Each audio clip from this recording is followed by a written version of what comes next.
Chapter 45-56. You can rest assured. Diamo Xian raised his hand and smoothed out Yiqing Luo's creased brows. Don't belittle those brothers of yours. Yiqing Luo smiled as she pursed her lips. I've never belittled them, but the opponents aren't ordinary people. This was the Heaven Realm. They were the Huangfu clan and the Gloomy Palace.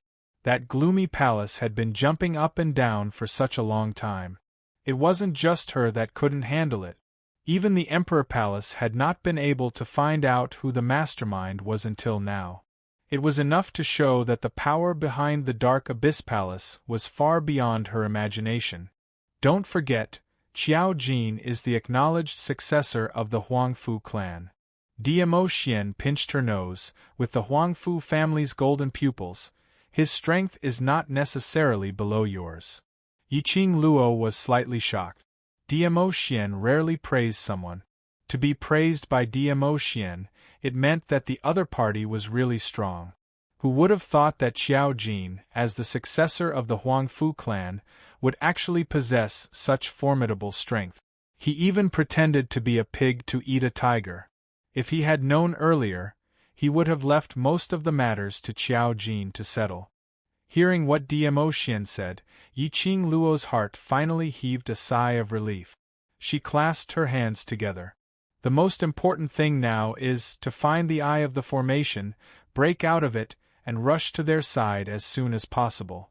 Pausing, she used a suspicious gaze to size Diamo Xian up and down. Don't tell me you know the method to break the array but refuse to tell me? In all honesty, I really don't know. Diamo Xian put on an innocent face and shook his head sincerely. Yiqing Luo stared at him suspiciously for quite a while.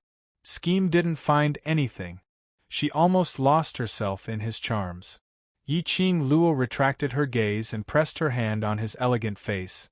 I'll trust you one more time, let's go look for the array eye. Diamo Xian laughed lowly. A warm breath sprayed onto her palm. They were like feathers, tickling her heart. Yiqing Luo moved her hand away and pressed her palm on his chest, rubbing it hard. She rubbed the itch in her palm onto his body. She glared at the man, warning him not to tease her again. Then, he turned his gaze to the surroundings.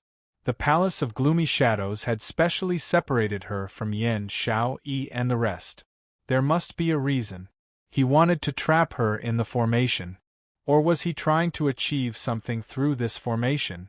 Upon closer inspection, in this empty space, the surroundings seemed illusory, but vaguely there were strands of black aura lingering around. But the black gas as it approached the two of them. However, he avoided the two of them and brushed past them. Originally, Yiqing Luo didn't pay much attention to those black chi fluctuations. However, she suddenly thought of something. He stared unblinkingly at the black aura floating in the air. As expected, he found that the black gas was floating in the same direction. Found it!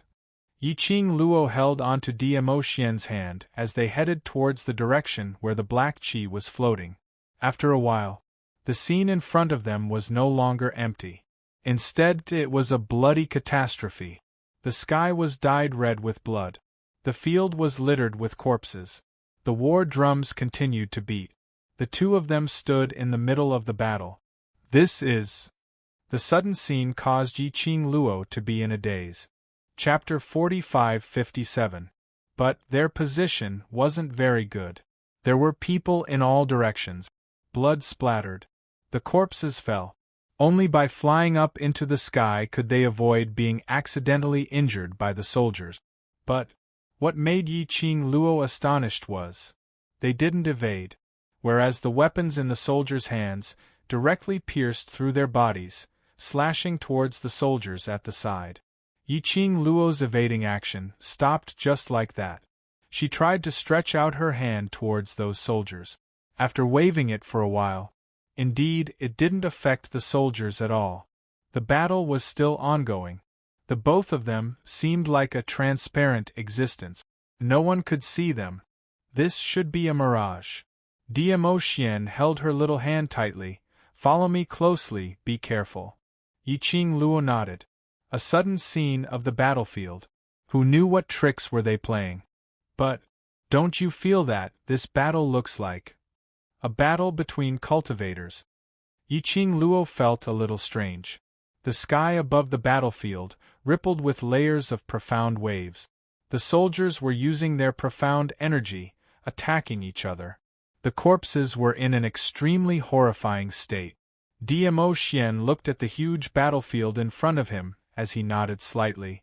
This should be a battle between cultivators and… I don't know if it's an illusion, but I feel that this scene is exceptionally familiar. Familiar? Yiqing Luo's brows creased slightly, as her gaze swiftly swept across the surroundings. This battle actually made Xian feel familiar? Could it be that he had participated in this battle before? This way, let's go. Dmo Xian pulled her as he headed towards the battlefield. His footsteps were a little messy. The hand which held Yiqing Luo's hand slightly increased the strength. Yiqing Luo pursed her pink lips as she looked at the man's back view. Her fingers also tightened as she held his hand as she quietly followed behind him. Just at this moment, suddenly on the battlefield, a violent gale arose, lightning flashed and thunder roared. The darkness corroded, as though it was going to swallow the entire battlefield. While the soldiers were panicking, another burst of fiery profound wave, as it spread in all directions. That dazzling red glow, like a blazing inferno. In an instant it intertwined with that darkness. Immediately following that, Yiqing Luo saw an extremely familiar figure appearing on the horizon. That person was dressed in a blazing red robe, and his aura was disdainful. A red veil covered half of her face. The only thing that was revealed was a pair of beautiful eyes that shone with a captivating light. Yiqing Luo's pupils constricted abruptly. God, Emperor's Emperor, yes. The woman in red was Feng Gu. She would never remember wrongly. Why did she see Feng Gu in the illusion of this battlefield? Hadn't she already left the barbaric Bloodbone King's memory space? Feng Gu continued to release dazzling profound light. It suppressed the wave after wave of darkness. The battle was quite exciting. Yiqing Luo was puzzled. He kept staring at Feng Gu, sizing her up. She wanted to ask Dmo Xian, but she discovered that Dmo Xian's eyes were staring at Feng Gu without blinking. His eyes were deep and dark, unable to see through his emotions. But Yiqing Luo could feel it. Dmo Xian's current mood was obviously not the same as usual. She thought about it. She still did not open her mouth to disturb Dmo Xian. The killing on the battlefield continued. Both sides fought for an unknown period of time. The scene in front of their eyes suddenly changed. That valiant-looking Feng Gu who was still on the battlefield earlier was now lying weakly on the bed. That face, which was extremely similar to Yiqing Luo, was deathly pale. There wasn't any spirit in his eyes. Chapter 45-58. Yiqing Luo's heart felt as though it was pricked by a needle, with some faint stabbing pain. Her breathing quickened as she stared unblinkingly at the deathly pale face. Her throat felt as though it was being choked by something. That little hand which was grabbing onto Dmo Xian unknowingly increased its strength. The sovereign of the Divine Emperor, how could he become so weak? I've roughly guessed the reason why the Nether Palace used this array to trap you. Dmo Xian stretched out his long arm and pulled the young lady into his embrace. The palace master of the secluded Darkness Palace didn't get any information he wanted when he entered the barbaric Blood-Bone King's memories. But you, in that memory, can see memories that they can't see. So, they want to use this memory to dig out what you know about that period of time in the past and get the clues they want. Yiqing Luo's eyelashes fluttered, but I didn't see any of these in the Blood-Bone Barbaric King. This should be the part of the memory that the Palace of Gloomy Darkness knows. Dmo Xian's vision looked towards the young lady who was lying on the bed not too far away, who looked extremely similar to Yiqing Luo. He sighed softly. The Palace of Darkness wants you to know about this part of your memories. The Tenebrous Palace also had the memories of the Divine Emperor? Could it be, the person behind the scenes of the Palace of Gloomy Darkness was also someone from that time? That person. Why did he let her see this memory of the Divine Emperor? Stay awake, don't be affected by everything here. Dmo Xian's gentle voice was close to her ear. His warmth enveloped the girl. I don't know what method Tenyu Palace is using to search your memories, but as long as your will is strong, Tenyu Palace won't have the chance. Yiqing Luo took a deep breath and clenched her fist. All right. As the two of them spoke, Feng Gu suddenly spat out a mouthful of blood. The blood was obviously jet black. She was poisoned. Yiqing Luo's pupils contracted slightly. The sovereign of the Divine Emperor was poisoned. How did she get poisoned? Yiqing Luo's heart was in a mess, and she was just about to step forward to check out what poison it was. He had yet to move. He saw an old woman in her 50s, holding a baby in her arms, walking over quickly. When he saw the old woman, Feng Gu, who was lying on the bed, immediately propped herself up and looked at the baby with infatuated eyes. Quick, quick, bring Luoluo over. Her face was filled with reluctance and attachment to the little baby. Master. The old woman carried the baby to Feng Ji's bedside and handed him over. Feng Ji's hands were shaking. He gently touched the soft baby.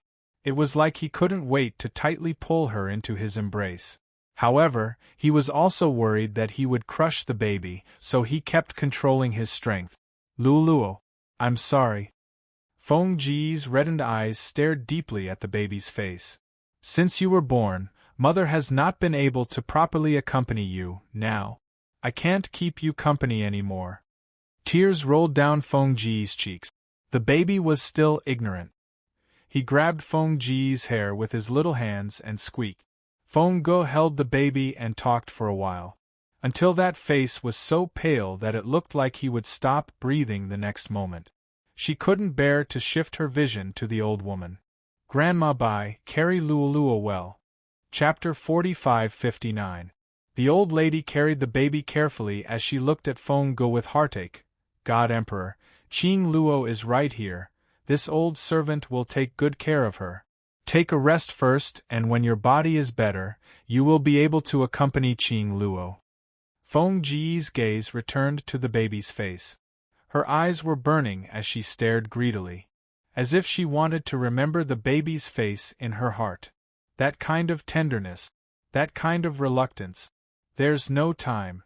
Her voice was very hoarse, as if something was strangling her. Grandma Bai, you know? I don't have time. The old lady's eyes turned red. No, God Emperor. You will be fine. She placed the baby in her arms in front of Feng Gu and said in a choked and anxious voice, God Emperor, look here, this is your child. Don't tell me you can bear to leave her alone? Feng Ji's lips twitched, as if she wanted to laugh, but she couldn't muster up any strength. Can't bear to, how could I bear to?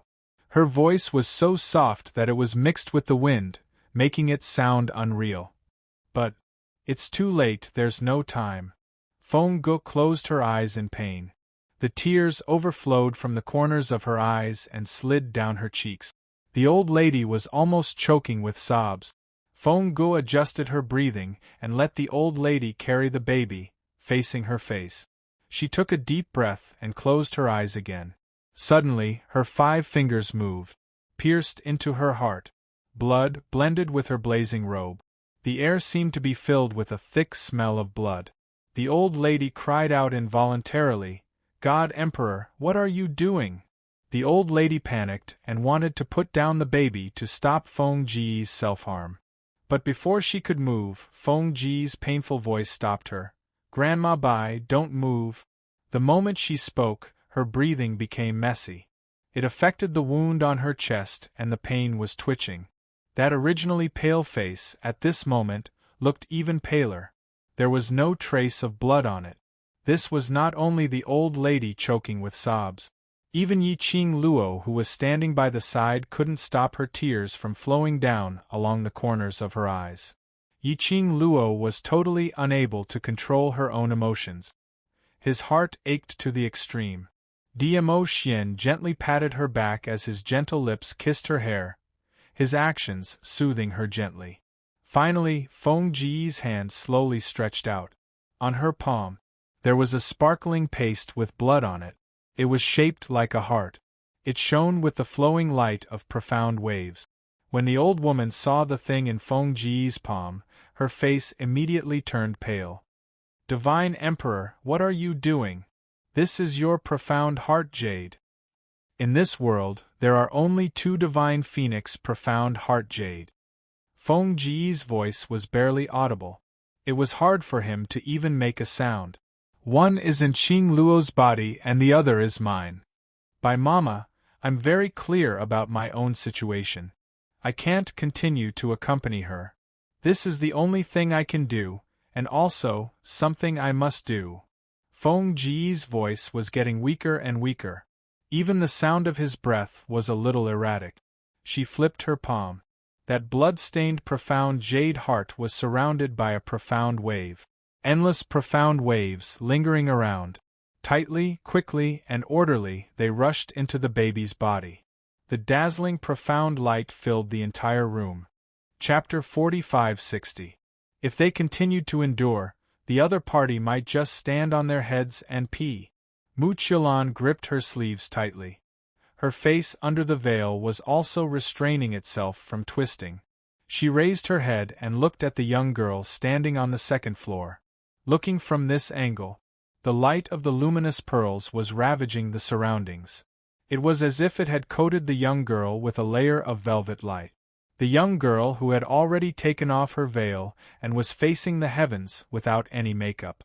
Under this light, her skin was sparkling and translucent, and her devastatingly beautiful face came into view clearly. Just a single glance. Even though she was a woman and was jealous of her, she still couldn't stop her heart from skipping a beat. Mu Qilan's 5 fingers suddenly tightened. The face under the veil suddenly turned deathly pale. Imperial Madam, since the Overlord has personally acknowledged you, you shouldn't rely on the Overlord's trust in you to be so unscrupulous. Mu Qilan criticized her word by word. Since I've come to the auction, I'm a guest of the auction. Yet because of my relationship with the Overlord, you let this senior from the Underworld Palace chase me out of the auction. How can you act like a mistress of a house like this? Her words paused slightly, and her gaze suddenly shifted to Pei Xing, who was standing beside the auctioneer. Or is this how the Treasures Exchange House treats its guests? Basically, everyone who came to the auction knew how important the Treasures Exchange House was to Pei Xing. In order to complete the Treasures Exchange House's wish of this auction, Pei Xing had specially delayed the day of going to the Heaven Realm with Old Master Huang Fu. It was sufficient to show exactly how important this auction was to him. Mu Qilan's words. Not only 7. 3. Little at #net. Chapter 45-61. Under Su Qingbing's worry and anxiety, she brought along the Blood Mercenaries group's elite mercenaries. The moment she struck, those killers could only wait to be captured. Yiqing Luo and Su Qingbing walked to the backyard. Bo Somi was supporting Gu Zishi as they walked over. Group leader, Zishi is injured. Gu Zishi smiled at Su Qingbing. Group leader, I'm fine, it's just a small injury. Su Qingbing looked at Gu Zishi's pale face and frowned slightly. What's going on? Why are there killers here? She raised her eyes and glanced at Bo Somi. Have you checked clearly? Who are these killers here to kill? Mentioning this, Bo Somi's expression sunk. He glanced at Pei Xing's direction from the corner of his eyes and gave a cold harumph. The trouble that lad created has caused Zishi to suffer. I'm really fine, it has nothing to do with Xing. Gu Zishi heard Bo Somi's tone and immediately opened her mouth to explain. Bo Somi couldn't help but sneer. He can't even protect you, what kind of man is he? Gu Zishi bit her lower lip as a sliver of anger surfaced on her face. Bo Somi? You. Before she could finish her words, she was interrupted by Su Qingbing. Xing? Not calling me brother anymore? Su Qingbing opened her mouth. It indeed suppressed the accusation that Gu Zishi was about to say. Gu Zixi face blushed slightly as she slowly lowered her eyelids, looking a little shy. Not brother anymore. TSK. Su Qingbing's lips curled as her elegant face broke out into a smile. Then congratulations, the clouds have dispersed to see the moon. Gu Zixi's face turned even redder. The two of them spoke one after another. Bo Songyi was completely stunned by the amount of information that was revealed. He looked at Gu Zixi in astonishment as his voice trembled slightly. You and that lad. Amen. Gu Zixi smiled as she nodded. The radiance in Bo Songyi's eyes dimmed. But he pretended not to mind as he said, "Congratulations." Coincidentally, Pei Xing, with the help of the mercenaries, had restrained all the killers and was anxiously looking for Gu Zixi. When he saw Gu Zixi, he quickly walked over. He stretched out his long arm and pulled Gu Zixi away from Bo Songyi's side into his embrace. He placed his large palm on Gu Zixi's face and gently caressed it. "Are you all right?" he asked gently. Gu Zixi leaned against his chest, and her pretty face was slightly flushed. "I'm fine." When their eyes met, Yi Shiwen's expression changed. It was as if there was no room for anyone else. Bo Songyi looked at his empty wrist, then raised his head and looked at Gu Zixi, who was obviously happy and sweet. His hand, which was suspended in mid-air, clenched into a fist. Su Qingbing walked over and gently patted his shoulder. Then, he walked past Bo Songyi and walked into the courtyard. This melodramatic relationship drama made Yi Qing Luo smacked her lips non-stop. However, she did not intend to intervene in this melodramatic scene. She glanced at the two of them, and after confirming that they only had some superficial injuries, she followed Su Qingbing into the courtyard. When he passed by Pei Xing, she took out a medicine bottle and stuffed it into his hand. When he passed by Pei Xing, she took out a medicine bottle and stuffed it into his hand. In the courtyard, the mercenaries stood by the side. The killers knelt on the ground, and one by one, their masks were torn off, revealing their faces. The killers had apparently been injected with profound qi, and were rooted to the ground, unable to even commit suicide. The mercenaries stood neatly by the side. The killers were pressed onto the ground in a sorry state. This stark contrast. TSK, to let Blood Red's elite mercenaries come over to wrap things up. This was really a waste of God's resources. Chapter 4562. If the Palace of Darkness is unable to get the memory they want from me, will they let us out? Yi Qing Luo raised her hand and placed it gently on her chest. Gently, it was pressed on the direction of her chest. Diamo Xian shook his head. No, they should know about that memory earlier. The Sovereign of God Emperor had injected her divine phoenix profound heart jade's energy into your body. They should be trying to find the real location of the Divine Emperor's tomb through you. Divine Emperor's tomb. Yi Qing Luo lowered her eyelids slightly. She had roughly guessed the real motive of the Palace of Darkness. It should be to find out the whereabouts of the Divine Emperor's tomb from her. Back in Nirvana Realm, when she met the Dark Forces, King of Darkness's target was her profound heart jade.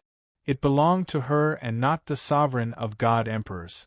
As for the Palace of Darkness, they had tried to deal with her several times, but they didn't dare to harm her life. Because the Palace of Darkness knew that she was the daughter of the Sovereign of God Emperor. She could find the Divine Emperor's tomb. More accurately speaking, only she could open the door to the Divine Emperor's tomb.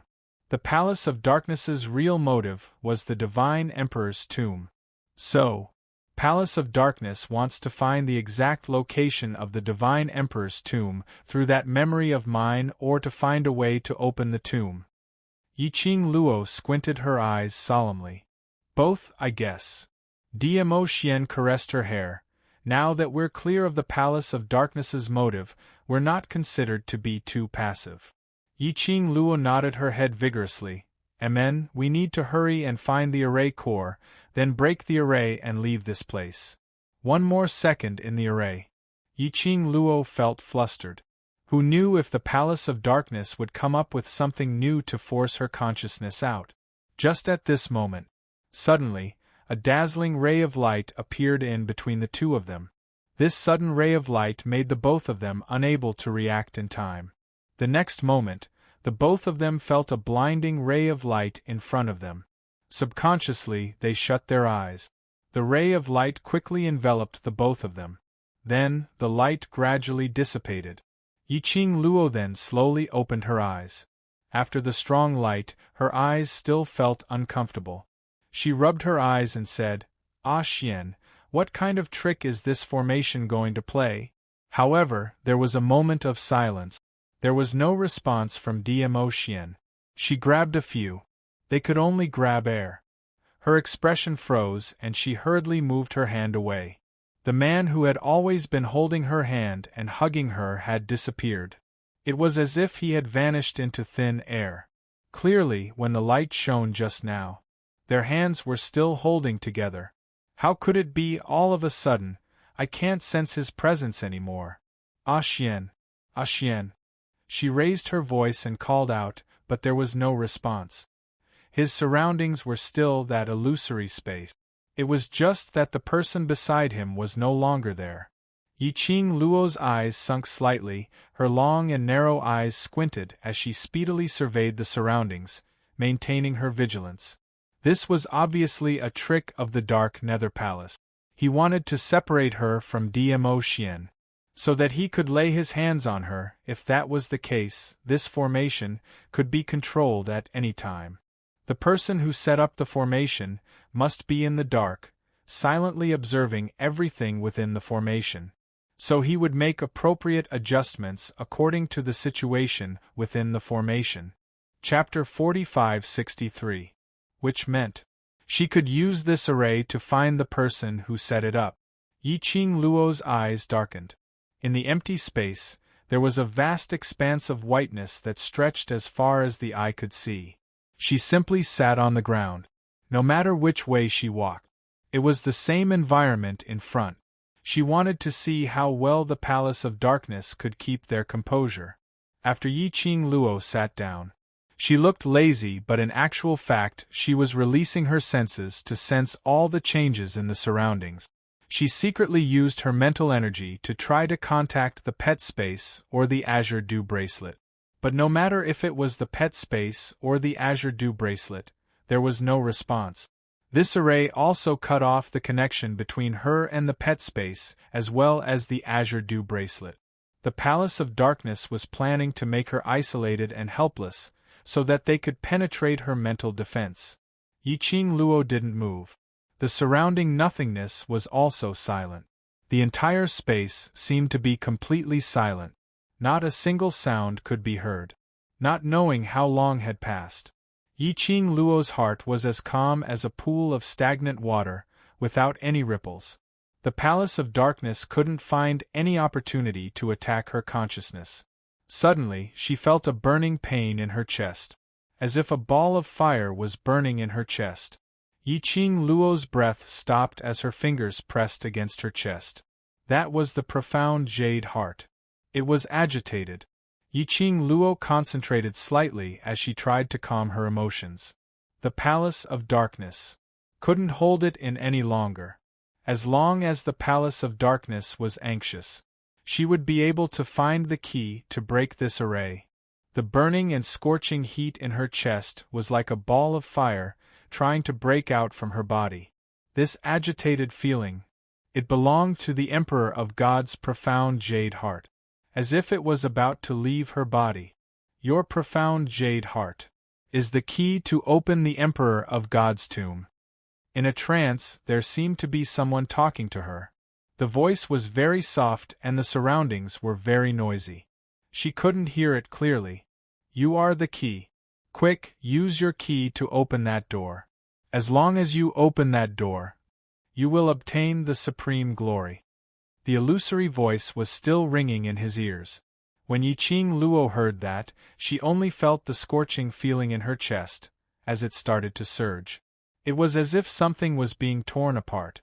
The ethereal and noisy voices in her ears kept vibrating in her brain. Yiqing Luo only felt that there was something throbbing in her forehead. Her breathing quickened. He pressed hard on his chest. The secluded darkness palace was too sinister. He knew he could not shake her heart. To actually use hypnosis to bewitch her. Yiqing Luo shut her eyes tightly. He calmed himself down and calmed himself down.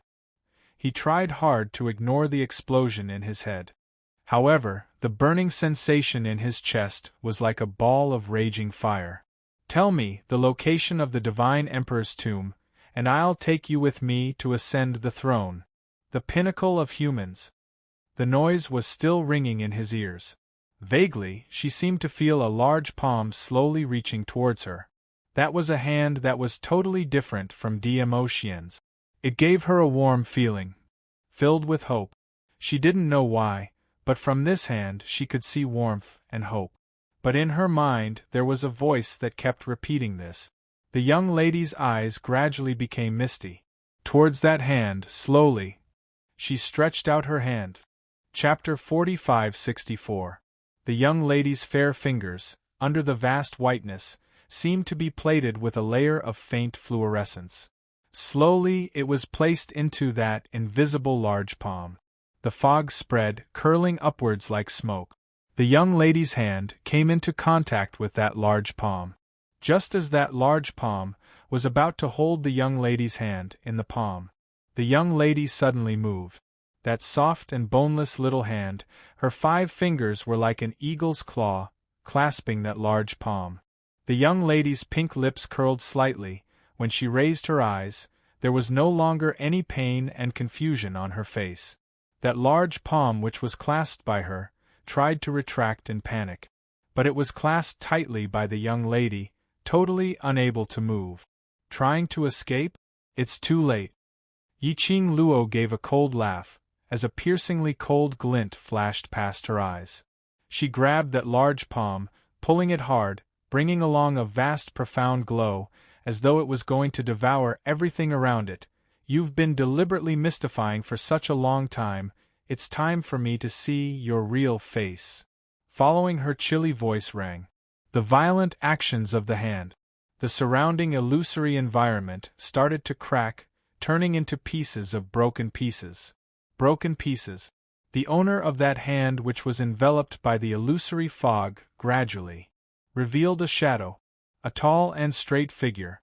Similar to the palace lord of Seclusion Palace, he was covered in a black robe, totally unable to see that person's appearance. The mastermind of Seclusion Palace. That person who had been plotting against her secretly. Yiqing Luo's eyes turned cold, as her body suddenly dashed towards that side. The other hand swiftly stretched out, tugging the other party's black robe. Her hand was just about to touch that figure's black robe. A bam sound was heard. A cold glint flashed past. That person actually directly chopped off that arm which was clasped tightly by Yiqing Luo. Immediately after, with a leap, disappearing in the sky in the midst of the broken pieces. Yiqing Luo. What the? This godly operation was simply too ruthless. Wasn't this fellow too ruthless towards himself? In order to maintain his mystery, he chopped it off. Yiqing Luo lowered her head, looking at that broken arm which was dripping with blood. He was speechless once more. She threw the severed arm to the ground. Motherf *Ker. Just a little bit more and he would know what the dark rat hiding in the dark looked like. It was difficult to get a field. Can't you stay a little longer? Don't you want to make a comeback by living in your lines forever? #complaints from the official site. #Yiqing Luo's heart felt worse than a husky. How could you not be affected? In the shattered space, a strange voice that was so deep that its gender and emotions could not be discerned drifted in from all directions. However, Yiqing Luo heard the bewilderment in that person's tone. She looked around her. It was impossible to determine the person's location from the direction of the voice. She narrowed her eyes and her lips curled into a cold arc. After fighting with you so many times, don't tell me you still don't understand that all the illusions you've created have no effect on me? Dmo Xian had reminded her right from the start to maintain her own consciousness. The moment she separated from Dmo Xian. Thus, she armed herself with armor. From the moment the hypnosis technique which bewitched her rang in her ears, she was already on her guard. Pretending to be fooled was just to force out the real mastermind. Ha! Ha ha! That illusory voice suddenly laughed. That sinister laughter was extremely treacherous and terrifying. Dear, this chapter has ended. I wish you a happy reading. Big smiley face. Chapter 4565. Young lady, you're very confident. That cold voice seemed to be wrapped in frost. Confidence is a good thing, but blind confidence will only make you die faster. Yiqing Luo's expression didn't change, her slender brows raised slightly. This sentence, I'll return it to you. She paused, then her lips curled into a smile. I think, even if I'm really going to die, you won't bear to let me die. So, even if you die, I won't die. The surrounding air seemed to have condensed into frost. It was especially gloomy. After a long time, that cold voice sounded again. Young lady, you're very smart, but unfortunately, until now you're still not able to understand the true meaning of the Divine Phoenix profound heart jade. Yiqing Luo's slender fingers gently pressed on her chest. Her pink lips curled slightly, as she asked with a smile that didn't look like a smile. So what? Even if I'm unable to understand it, this profound heart jade is ultimately mine. Even if you want it, you won't be able to get it. The Overlord isn't by your side, yet you still dare to be so arrogant. Aren't you afraid that this seat will take action personally? That cold voice revealed a threatening chill. Indistinctly, it was mixed with the excitement of meeting prey. Yiqing Luo's expression still didn't have much emotional changes. She gave a sarcastic smile. Oh? The person who just chopped off his own hand and ran away wasn't me. The voice stopped in an instant. A fragmented environment. Once again, it fell into dead silence. Yiqing Luo's eyelids drooped slightly, as she gazed at her own fingers pressing on her chest. Her long and narrow eyes were suffused with a faint glow. You set up this array, actually your motive is not only to obtain the blood-bone barbaric king's memories from my mind. Before you said that earlier, I was still thinking, what is your motive, the real motive of this array? Now I can basically confirm it. That voice laughed lowly. Tell me about it. Yiqing Luo's finger tapped on her chest.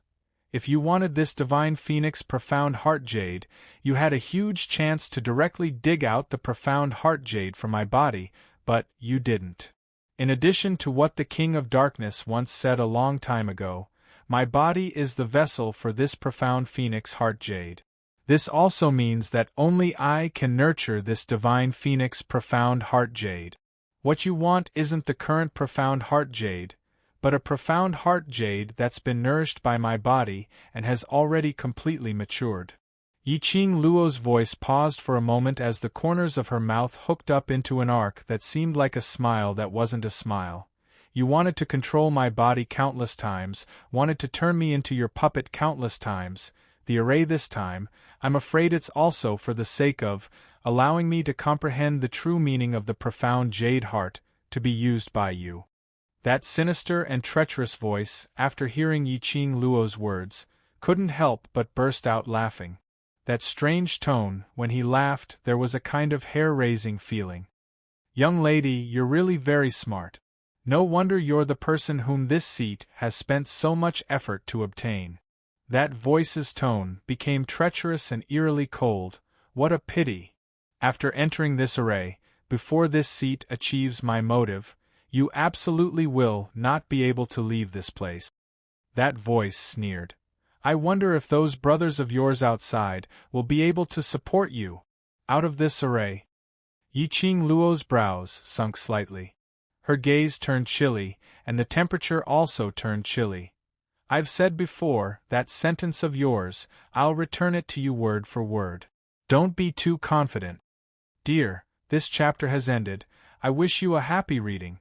Big smiley face. Chapter 4566.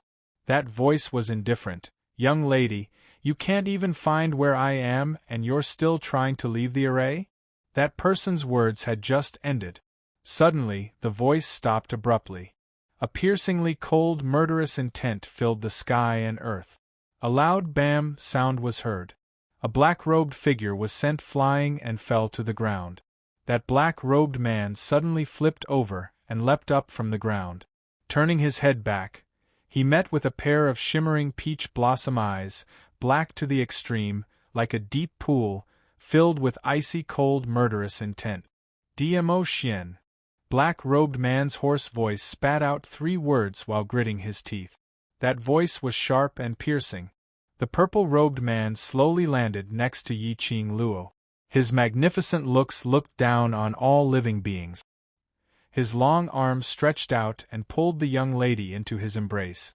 The elegant sandalwood scent and the man's warmth made Yi-Ching Luo's body and mind calm down. "Sorry, I'm late." The man's low and hoarse voice was mellow like fine wine. She could faintly hear the hoarseness in his voice. Yi-Ching Luo buried her head in his embrace as her little face rubbed against his chest. Not late, just in time to clarify the matter. She knew that Diemo-Chien would try his best to find her. Even if the person behind the scenes from the Nether Palace had schemed to separate her and Diemo-Chien. But between the profound Phoenix Ring and the profound Dragon Ring, there was an obvious connection. This meant that she and Diemo-Chien were still in the same space, and they weren't too far away. Based on Diemo-Chien's ability, seeing through the illusion and finding her was just a matter of time. Diemo-Chien's brows sunk slightly as his chilly gaze shot towards the black-robed man not too far away. The person behind the scenes from the Nether Palace? Yi-Ching Luo popped out her little head and looked at the black-robed man. It shouldn't be his original body. This was an array set up by the Nether Palace. It belonged to an illusion space. Appearing here, other than the 2 of them who entered the array were real people. The rest should be an illusion that was created. And this black-robed man in front of them, he should belong to the person behind the scenes from the Nether Palace. A strand of soul. That was why the mastermind of the Palace of Gloomy Darkness had cut off his arm without hesitation. At most, it would only affect the minds of the people behind the scenes of the Dark Palace a little. Smart. The person behind the scenes of the Gloomy Palace sneered. The person who was shrouded in a black mist of evil energy could not be seen at all. Yi-Ching Luo moved her finger. A feather fan slid out. She gently swayed, and the corners of her mouth rose into a cold arc. "I also know that this wisp of divine sense of yours is the key to breaking the formation." The laughter of the person behind the Palace of Darkness froze. Immediately after, the body shrouded by the sinister aura suddenly leaped into the crack in the space. Yi-Ching Luo and Diemo-Chien exchanged glances. The corners of his lips curled up. Immediately after, they leaped up and followed closely behind the figure covered in black fog. She was just saying it casually. The reaction of the person behind the Palace of Darkness gave her an accurate answer. Diemo-Chien had already blocked in front of that black-robed man. The black-robed man wanted to retreat, but his path of retreat was blocked by Yi-Ching Luo. But moments later, they were already in a mess. In this array, the person behind the scenes of the Palace of Darkness was merely a strand of divine sense. Before he could withdraw, he was restrained by Diemo-Chien. How could he be Diemo-Chien's opponent? But after a few rounds, the person behind the scenes of the Palace of Darkness was already stepped on by Diemo-Chien. The black robe which was shrouded around him fell onto the ground. However, the evil yin-chi that lingered around that person's body was wrapped up tightly, making it impossible to see the person's face. End of this chapter. Chapter 4567. Yi-Ching Luo walked up as she squinted her eyes, trying to wave away the sinister chi. But Diemo-Chien grabbed her hand. "Don't touch." Yi-Ching Luo stared at that person. "I'm curious, does this sinister rat look like a protruding mouth and monkey cheeks?" "Young lady, this is just the beginning. You'd better pray that you will never understand the true meaning of the profound jade heart," the person behind the scenes of the Nether Palace said coldly. Under the thick black fog, she could vaguely feel a sharp gaze falling on her body. Apparently, the person behind the scenes was warning her. The moment she understood the true meaning of the profound jade heart, that was when he appeared. Yiqing Luo smiled. Don't worry, when I understand the true meaning of the profound jade heart, you will not have the chance to get close to me. The person behind the scenes of the Nether Palace sneered. That foot which was stepping on her chest increased its strength as a warning to Yiqing Luo. The person behind the scenes laughed as he started coughing violently. Hope you can continue to maintain this confidence. We shall see. As the cold voice of the person behind the scenes from the Palace of Darkness fell, the thick black inchi around him abruptly bared its fangs and brandished its claws towards Dmo Xian's legs to twine around. Dmo Xian's eyes sunk as he quickly retracted his leg. Grabbing the young lady's slender waist, he leapt up. The sinister qi spread out in this shattered space. The dense black qi brought along a treacherous eeriness. It was this gap. The person behind the scenes of the Nether Palace suddenly plunged towards the shattered pieces not too far away.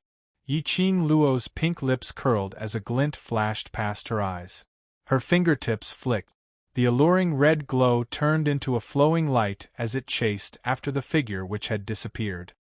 Ah! A miserable shriek rang. The surrounding shattered space suddenly shook. The shattered pieces started to disintegrate. Sinister rat is just a sinister rat, trying to escape with your tail between your legs? The young lady's voice was arrogant and disdainful as she slowly kept her glower flame fan. Earlier, when that person made use of the sinister qi to create trouble, she made use of the glower flame fan's energy to lock onto that person. If that person wanted to escape, the glower flame fan's energy would also chase after him. As the space fragment disintegrated, a ray of sunlight gradually appeared. It also revealed the surrounding desolate ruins. The formation was broken. Yiqing Luo raised her eyes and gazed not too far away, towards the direction where the profound rays were spreading. They should be over there. Dmo Xian held her in his arms and flew towards that direction. A great battle ensued. Yan Xiaoyi and the rest were all wounded. The Huangfu clan's troops obeyed Huangfu Dongyu's orders and continued to attack. The four of them fought side by side. A bunch of useless trash. Ren Jianying raised her head arrogantly and looked coldly at the four people who were covered in blood. It was hard to tell if they were themselves or someone else. Then, he leaped up and slashed at the four of them with his sword. The majestic, profound light was accompanied by a sharp chill. Her target was Qiao Jin. Amidst the sharp, profound light, there was also a dark aura that made one's hair stand on end. In the instant that he attacked Qiao Jin, the dark aura bared its fangs and brandished its claws, clawing at Qiao Jin's face. Be careful! Yan Xiaoyi raised the blade of the black scythe and slashed out two black profound rays. Her body speedily dashed towards Qiao Jin. Her petite body blocked in front of Qiao Jin. Bam! The two profound rays were totally unable to stop Ren Jianying's attack. The profound rays landed. It fell straight onto Yan Xiaoyi's chest. A gush of blood instantly spurted out. The young lady's soft body crashed into Qiao Jin's arms. Chapter 4568. Xiaoyi. Qiao Jin hugged the girl's slender body and roared out her name. Bright red blood dyed their robes red. The girl's pale lips were also stained with blood.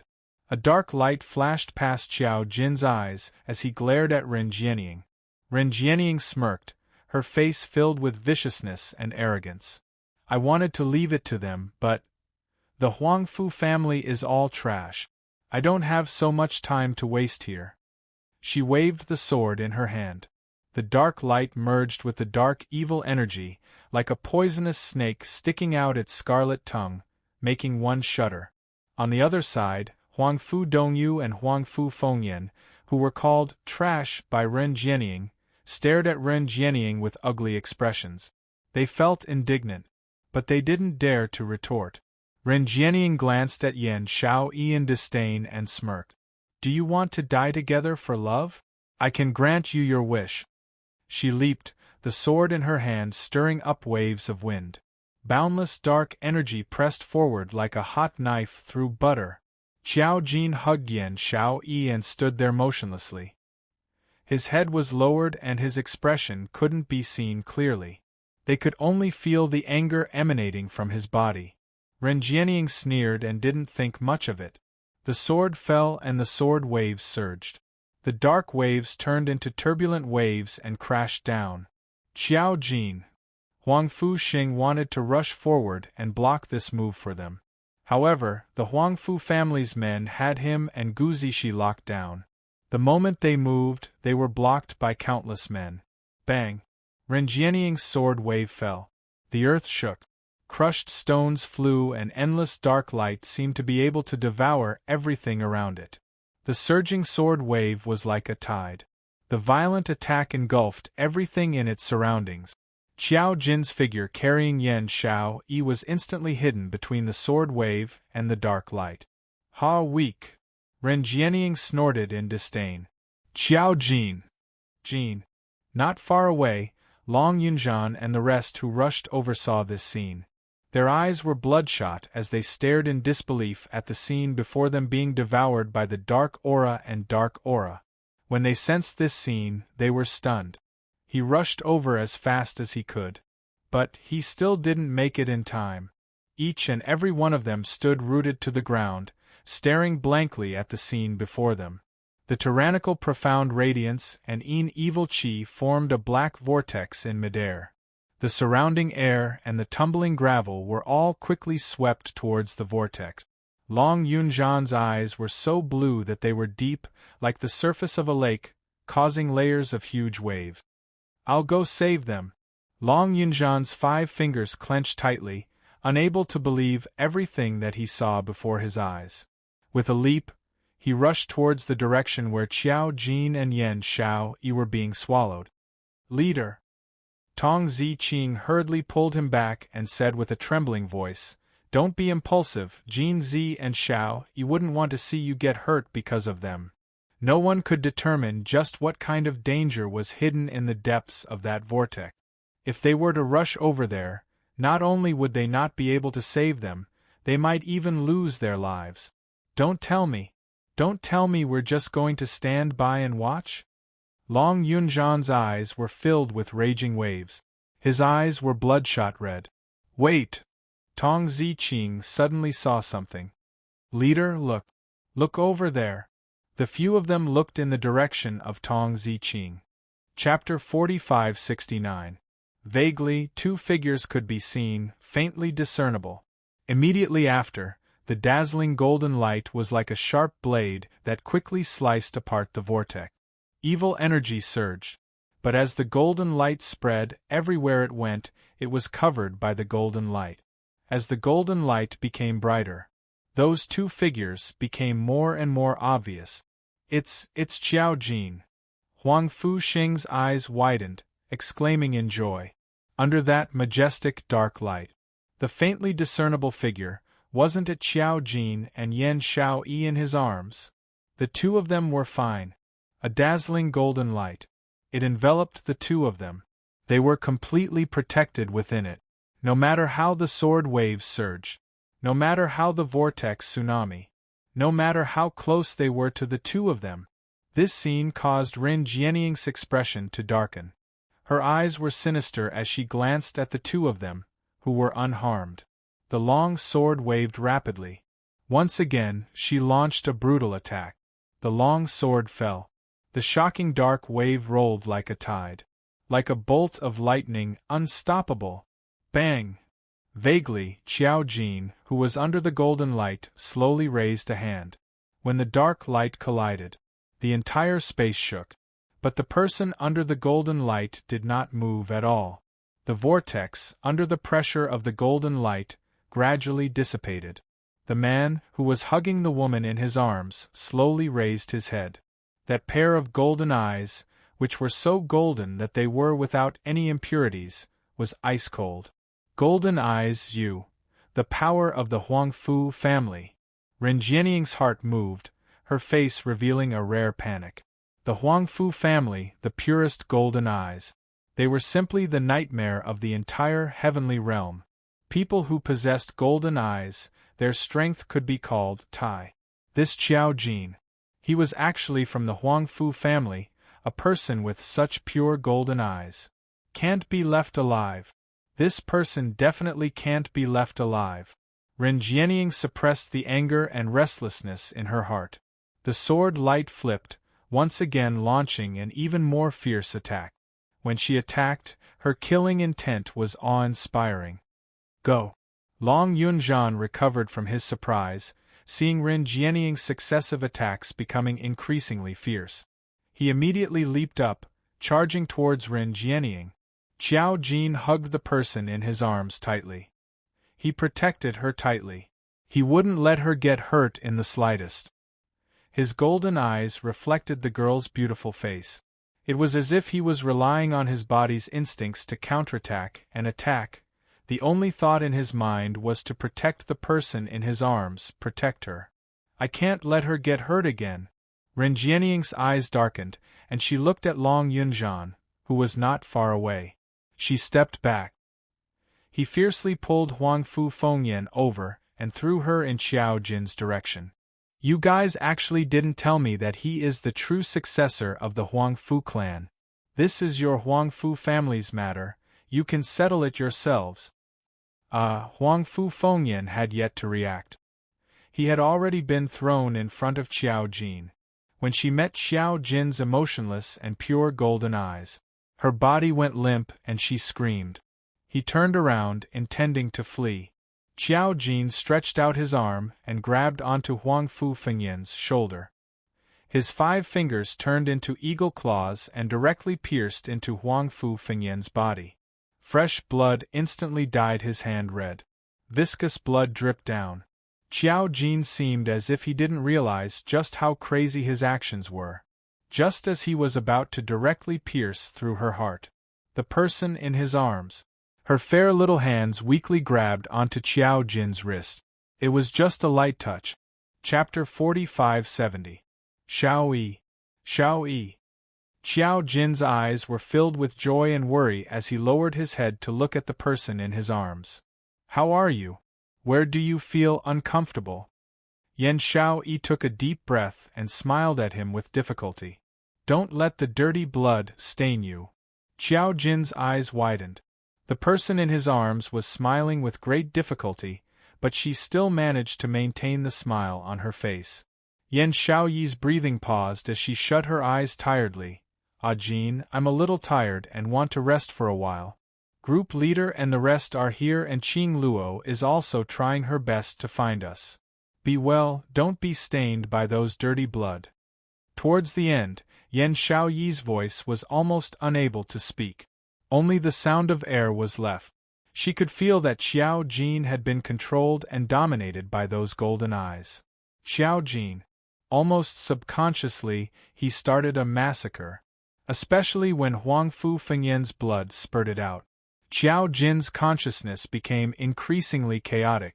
It was as if he was on the verge of exploding. This feeling made Yan Xiaoyi extremely uneasy.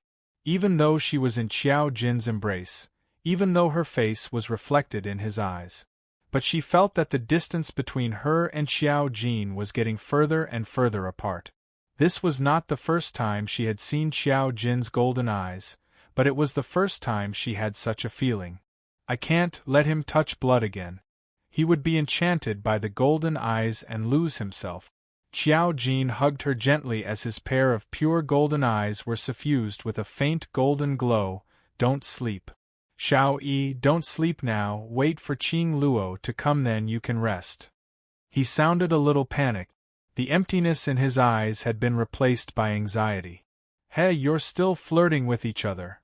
Huangfu Fengyan's eyes revealed an ominous glint that was filled with resentment. She covered the wound where blood was continuously seeping out and turned her hand into a sharp claw that was covered in a profound glow. Then, she forcefully slashed towards Qiao Jin. She hated Qiao Jin. He hated this person with the purest golden eyes. But Qiao Jin's attention was always on Yan Xiaoyi. Yan Xiaoyi could no longer hear his shouts. Qiao Jin's heart became increasingly flustered as he called out Yan Shaoyi's name over and over again. The smile on Huang Fu Fengyan's face twisted in excitement. His 5 fingers that resembled an eagle's claw emitted waves of profound light that grew even more intense. Jinzi! Long Yunzhan bellowed angrily, and he already arrived in front of Qiao Jin. He raised his hand and grabbed Huang Fu Fengyan's wrist. Gotcha! Huang Fu Fengyan's face turned pale as she miserably screamed. Long Yunzhan's palm slapped onto Huang Fu Fengyan's shoulder. He was sent flying. Huang Fu Fengyan rolled on the ground a few times before she could support her broken hand, which was contorted in pain. Long Yunzhan grabbed Qiao Jin's arm as a trace of anger surfaced on his cold face. Jinzi, what the hell are you doing? It was as though Qiao Jin could not hear his words. He just lowered his head and repeatedly called Yan Shaoyi's name. Long Yunzhan's lake-like eyes surged with great waves. Qiao Jin. His voice was deep and maddening. She placed her hands on Qiao Jin's shoulders and stared sternly into his pure golden eyes. Qiao Jin, do you know exactly why Shao Yi is lying in your embrace? Because she wants you to live. She doesn't want to see you get hurt. If you're killed, how are you going to protect her? Are you still worthy of her actions of sacrificing herself in order to protect you? Hurry up and read the latest updates. Chapter 4571. Long Yunzhan had always been solemn and cold. It was rare to see him in such an irritable mood. Qiao Jin's pupils constricted slightly. He slowly raised his head and looked at Long Yunzhan as he called out in a hoarse voice, "Leader. It's fine as long as she wakes up. Don't disappoint Shao Yi." Long Yunzhan let go of his shoulder and looked down at the person in his arms. Shao Yi will only have time to heal after dealing with the matter in front of us. And Qiao Jin replied in a hoarse voice as his golden eyes slowly looked around. The Huangfu family's troops all looked at Qiao Jin's golden eyes in shock. Their eyes were filled with uncontrollable reverence. As members of the Huangfu family, they naturally knew. The person with the purest golden eyes was the successor of the Huangfu family, their future master. Even the current patriarch of the Huangfu family only had a purer golden eye. What are you guys still standing there for? Hurry up and attack. Huangfu Dongyu saw that the Huangfu family's troops had the intention to retreat and immediately roared. He had a sinister expression as he shouted, "Didn't you see that he injured fourth young mistress? He's just trash that was removed from the Huangfu family. What can a pair of golden eyes represent? Has he made any contributions to the Huangfu family? No." The Huangfu family's troops turned their heads to look at young Master Huangfu with hesitant expressions. They also knew that Huangfu Dongyu's words were very true. However, the thoughts that were deeply ingrained in them since they were young, pure golden eyes were equivalent to the thoughts of their future master, couldn't be erased. Qiao Jin. They retreated. None of the troops dared to make a move. Huangfu Dongyu roared a few more times. His face was flushed with anger. He flicked his sleeves and was about to ask Huangfu Qifei what to do. However, Huangfu Qifei had unknowingly picked up Ren Jianying's longsword and leaped into the midst of the Huangfu family's troop. The longsword waved. The sword wave was like a surging tide. Ah! Screams rose and fell, resounding throughout the entire space. The Huangfu family's troops instantly turned into dismembered corpses under the sword wave. Blood splattered and flesh flew. It was a cruel and bloody scene. Huangfu Dongyu's face instantly turned pale, and his voice couldn't help but tremble. Third brother, what are you doing? Those who don't listen, just kill them." Huangfu Qifei raised the longsword in his hand with a gentle smile on his gentle face. But the words that came out of his mouth were so cold that it made people shiver. The Huangfu family doesn't raise disobedient dogs in case. They bite us instead. Huangfu Dongyu shuddered and stared at Huangfu Qifei in disbelief. These were all old elites that had followed the Huangfu family for many years. Huang Fu Qifei killed without hesitation. Didn't they think that the relatives of those who were killed were still waiting for their return in the Huang Fu clan? Big brother, if you can't steal your heart, then leave it to me to decide. Huang Fu Qifei stabbed his sword into the ground as the corners of his mouth curled into a warm and gentle smile. He looked around and saw that there were still more than 20 people from the Huang Fu clan still alive. He smiled and asked, "May I ask everyone, which one do you want to choose?" That smile was bone-piercing cold. The Huang Fu family's troops were all trembling from the sword aura just now. They only knew that Huang Fu Qifei was the most gentle person in the Huang Fu family, a graceful and elegant young master. But they never thought, only today did they know that the so-called gentleness was just a mask. Hurry up and read the latest update. Chapter 4572. Immediately, they trembled and expressed that they were definitely on their side. Huang Fu Qifei's lips curled up in satisfaction as he gave the next order. In order to show that all of you are sincerely following me, kill Huang Fu Dongyu now. Third brother. Are you crazy? Huang Fu Dongyu did not expect that Huang Fu Qifei would actually have the intention to kill him. Huang Fu Qifei smiled. If I don't kill you, how can I legitimately become the master of the Huang Fu family? He glanced at Huang Fu Fengyan, who was covered in blood on the ground with disgust, and pulled the corners of his lips. To be honest, I've put up with all of you for a very long time. One is as dumb as a pig and still thinks that he's important all the time, as though everyone else is a fool. In reality, he's always being toyed with by others and is being used as a tool without knowing it. One is relying on his identity as the first young master of the Huang Fu family and the fact that he's about to inherit the Huang Fu family. He doesn't even think about us brothers and sisters. Huang Fu Qifei scoffed. There's no such thing as feelings in the four great families. You! Huang Fu Dongyu's face was pale. He clenched his fists tightly and looked at the people of the Huang Fu family, who were originally following his orders warily. A ruthless glint appeared in his eyes. I'm the first young master of the Huang Fu family, the future successor of the Huang Fu family. If all of you are still loyal to the Huang Fu family, kill him now.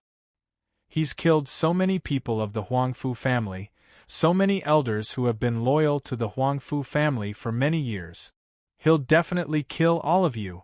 All of you can only choose me now. Let's kill him together. However, no matter how he shouted, the people of the Huang Fu family stood on Huang Fu Qifei's side and approached him step by step. Huang Fu Dongyu slowly retreated. The expression on his face became more and more panicked. On the other side, Ren Jianying's eyes were filled with disdain and mockery as she watched the scene of her brothers killing each other. She had only said a few words casually. She could easily provoke the ambition in Huang Fu Qifei's heart. This feeling of controlling other people's lives was really great. She glanced at Xiao Jin and the others who had already gathered together, and the disdain on the corner of her lips became even more obvious. Suddenly, a violent explosion came from behind. Ren Jianying quickly turned around to look.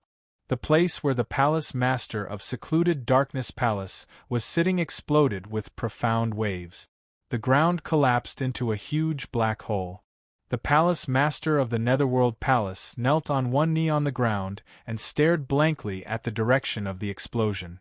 There seemed to be some kind of emotion surging in his eyes under the black robe. Lord Palace Master! Ren Jianying hurriedly jogged forward and put on a concerned expression. She stretched out her little hand to help the palace master of Gloomy Palace up. Her hand had yet to touch him. He raised his hand to stop her. He slowly stood up from the ground. A black robe cascaded down from the sky, covering everything about him. He didn't even look at Ren Jianying as he walked past her to the side of the black hole. His eyes stared blankly at the black hole. His thin lips trembled slightly. They have come out. What? Ren Jianying did not quite understand what he meant. However, the palace master of the Netherworld Palace ignored her. He slowly squatted down. The black robe fluttered. The profound wave swept over. In the black hole, a few fragments of the mirror fell into his palm. He kept the fragments, turned around and flew away. He didn't even leave a word behind. Ren Jianying, who was ignored, turned pale. She clenched her fists tightly and suppressed the indignation and anger in her heart. Chapter 45-73. She was, after all, a beauty that all men would be attracted to. She was also very clear about what she looked like the most. What actions could attract men the most. However, this palace master of the secluded palace didn't have any thoughts about her at all? One day, she would make the palace master of the secluded palace bow down to her. Ren Jianying calmed herself down. Her gaze landed on the black hole below. She seemed to have seen. The palace master of the secluded palace took out the mirror fragment from the black hole. The palace master of the secluded palace sat there, staring at the mirror. The explosion just now was because the mirror broke? How could that mirror break? Qiao Jin hugged Yan Xiao Yi and stood there silently. Huang Fu Xing and Gu Zixi supported each other and stood beside them. Looking at the front, the Huang Fu family people surrounded Huang Fu Dongyu. Gu Zixi sneered. I knew that third young master Huang Fu wasn't a good person, now he's showing his ambition. Huang Fu Xing caressed Gu Zixi hand and looked at Long Yunzhan. Why don't we take this chance to go to the Huang Fu family? Qiao Jin's mother was still imprisoned in the Huang Fu family. And the old man. Once Huang Fu Qifei gained power. With Huang Fu Qifei's ruthlessness, Huang Fu Qifei would definitely kill Old Man Huang Fu and Qiao Jin's mother. Long Yunzhan looked at Ren Jianying, his cold face emotionless. You guys go first, Ziqing and I will deal with the Ren family people. Ren Jianying has cooperated with the secluded palace. Her current strength is far above us. You guys might not be her match. Huang Fu Xing shook his head worriedly. I will stop her. You guys go to the Huang Fu family. Don't talk nonsense, I told you to go. Long Yunzhan looked at him indifferently, then flew towards Ren Jianying's direction. Wait! Look over there! Suddenly, Gu Zixi exclaimed.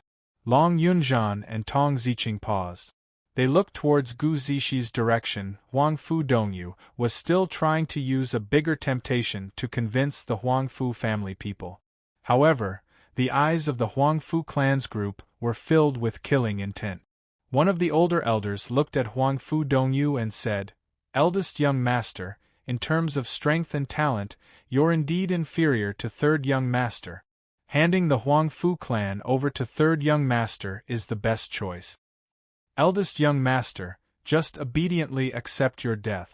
In the future, under the leadership of the third young master, the Huang Fu family will once again ascend to the peak and you will be able to obtain a good reputation. After the old man finished speaking, some of the younger people behind him chimed in. Huang Fu Dongyu's face was as pale as a sheet of paper. He glared at the people in front of him with hatred before glaring in Huang Fu Qifei's direction. Are you going to betray the Huang Fu clan? Aren't you letting down the Huang Fu family's many years of nurturing by doing this? We're just doing this for the sake of the Huang Fu family. The Huang Fu family's troops swarmed forward. His killing intent was awe-inspiring. Huang Fu Qifei stood high above. His gentle face still maintained a warm smile. Big brother, don't struggle. I will soon send Huang Fu Fengyan to accompany you. Your deaths will be the last thing I will do for the Huang Fu clan. Facing the encirclement of over 20 people, Huang Fu Dongyu didn't even have the chance to fight back. When the profound wave pressed down, he closed his eyes in despair. Chapter 45-74. Suddenly, a gush of devilish glow burst out from Huang Fu Dongyu's body. The 20 over people who were crowding around started to cry out in pain as they fell onto the ground. The dark glow flickered. A slender figure could be seen faintly. Under the devilish glow, her dress fluttered in the wind. Like an excited fire elite. Noble and disdainful, it made one feel an inexplicable chill. Huang Fu Dongyu waited for a long time but didn't feel the pain that he had imagined. He cautiously opened his eyes. He saw a figure which almost dyed his eyes red standing in front of him. Her entire body seemed as though it was plated with a layer of pure holy light. His pupils suddenly constricted. His heart felt as though it was being strangled by something. Who is it? Huang Fu family's men fell onto the ground. Clutching their chests in pain, they started to climb up and shouted angrily. When their gazes saw that red-robed young lady, a sliver of panic flashed past their expressions. Gu, eldest young miss of Gu residence.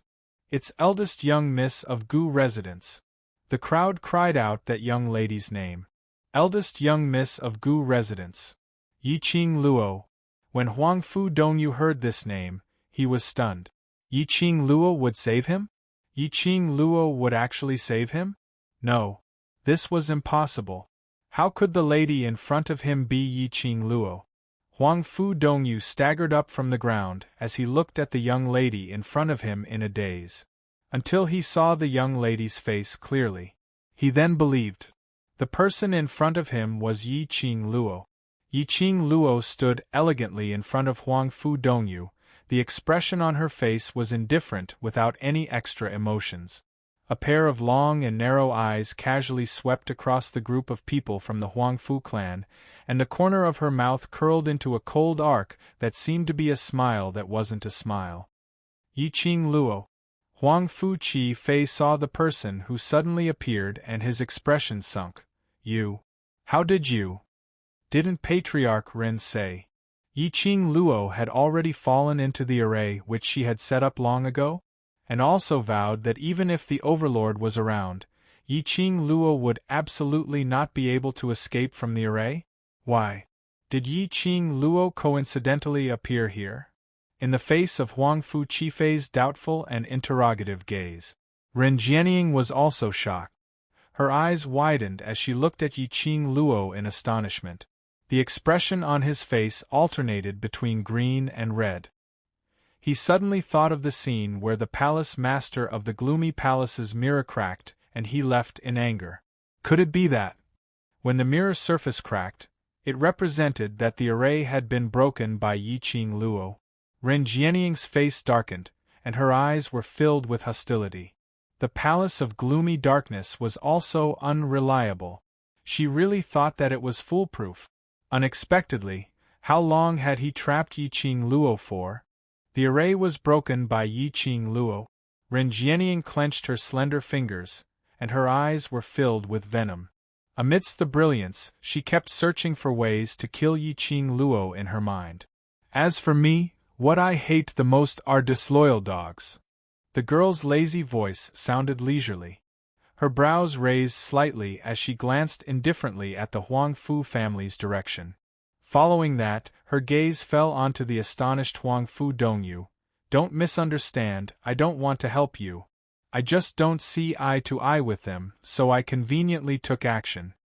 Huang Fu Dongyu stared blankly at the young lady's exquisite face. Your gaze is rather disgusting if you keep looking. Don't blame me for digging your eyes out. Yiqing Luo said coldly. End of this chapter. Chapter 4575. This baby was a married woman. Especially her husband, he was a huge vinegar jar. Being stared at by Huang Fu Dongyu. He was jealous to the extent of being unreasonable. Huang Fu Dongyu's eyes flashed as he swiftly shifted his gaze away, stammering, No matter what, I still have to thank you. No need. Yiqing Luo waved her hand, not even glancing at him from the corner of her eyes as she walked past him, striding towards the direction of Long Yunzhan and the others. Huang Fu Dongyu was still in a daze. This feeling of escaping from death made him feel a sense of exhaustion from being overly anxious. But the surrounding Huang Fu family's men made him forcibly hold on to his willpower, tensing up his emotions as he stood there. Yiqing Luo walked to the side of Long Yunzhan and the others who were similarly in a daze.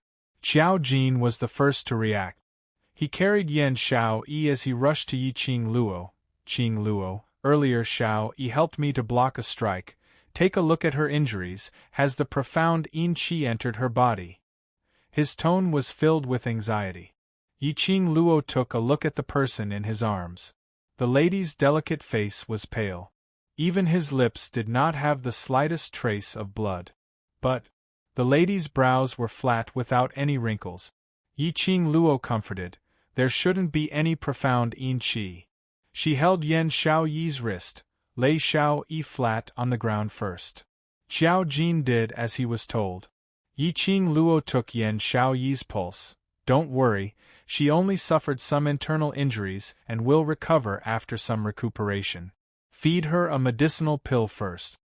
Yiqing Luo took out a medicinal bottle from the profound phoenix ring. With Yiqing Luo's words, Xiao Jin's creased brows finally eased up a little. He heaved a sigh of relief as he received the medicinal bottle in a flurry. His hand which was holding the medicinal pill was still trembling. Qing Luo, are you all right? Where's the Overlord? Gu Zishi and Tong Ziqing spoke in unison as they welcomed her, their faces filled with concern. What can happen to me? It's just a trick that the secluded palace often plays. Yiqing Luo smiled at the both of them. Earlier when we rushed over, we discovered another wave of energy. After leaving this mountain, he chased up to check out the situation. According to her analysis, the wave of power that left, they should be from the dark nether palace. The consciousness of the person behind the gloomy palace could enter the formation. This meant that the person was nearby. So Dmo Xian followed the source of the energy and chased after it. If the power that left was really the mastermind behind the dark nether palace, he would tell her through the netherworld phoenix ring and the netherworld dragon ring. The few of them chatted as if they were strolling around the lake. He was very relaxed and indifferent. He completely disregarded the blood that filled the sky.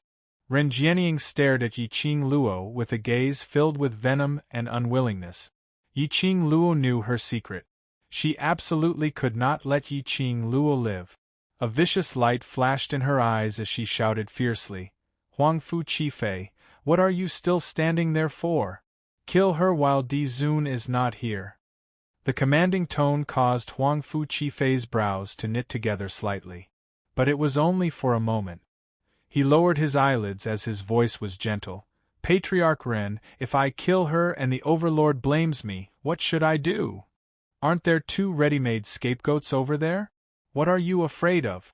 Based on your intellect, pushing Yiqing Luo's death onto them isn't difficult, right?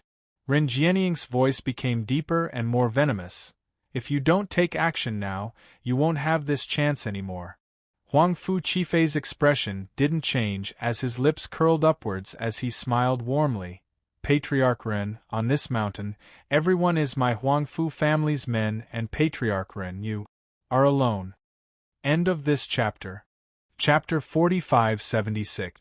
Ren Jianying's expression changed. What do you mean? Huangfu Qifei's smile didn't diminish in the slightest. Patriarch Ren is extremely intelligent. How could you not understand what I mean? Huangfu Qifei, how ambitious of you. Ren Jianying stared at Huangfu Qifei with a mocking sneer on her gorgeous face.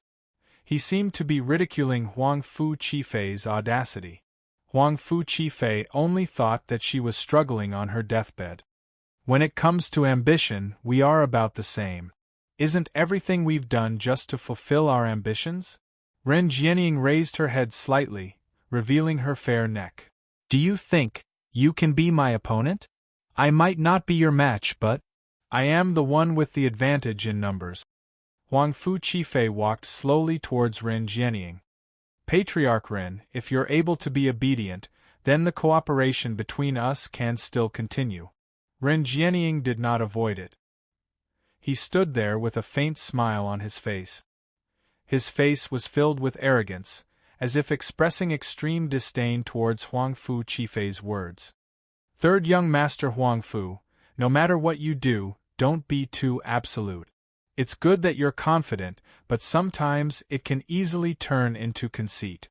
Huangfu Qifei's footsteps slightly stopped on the spot. The two looked at each other. The space between the two seemed to be surging with some kind of turbulent waves. It was like a surging tide.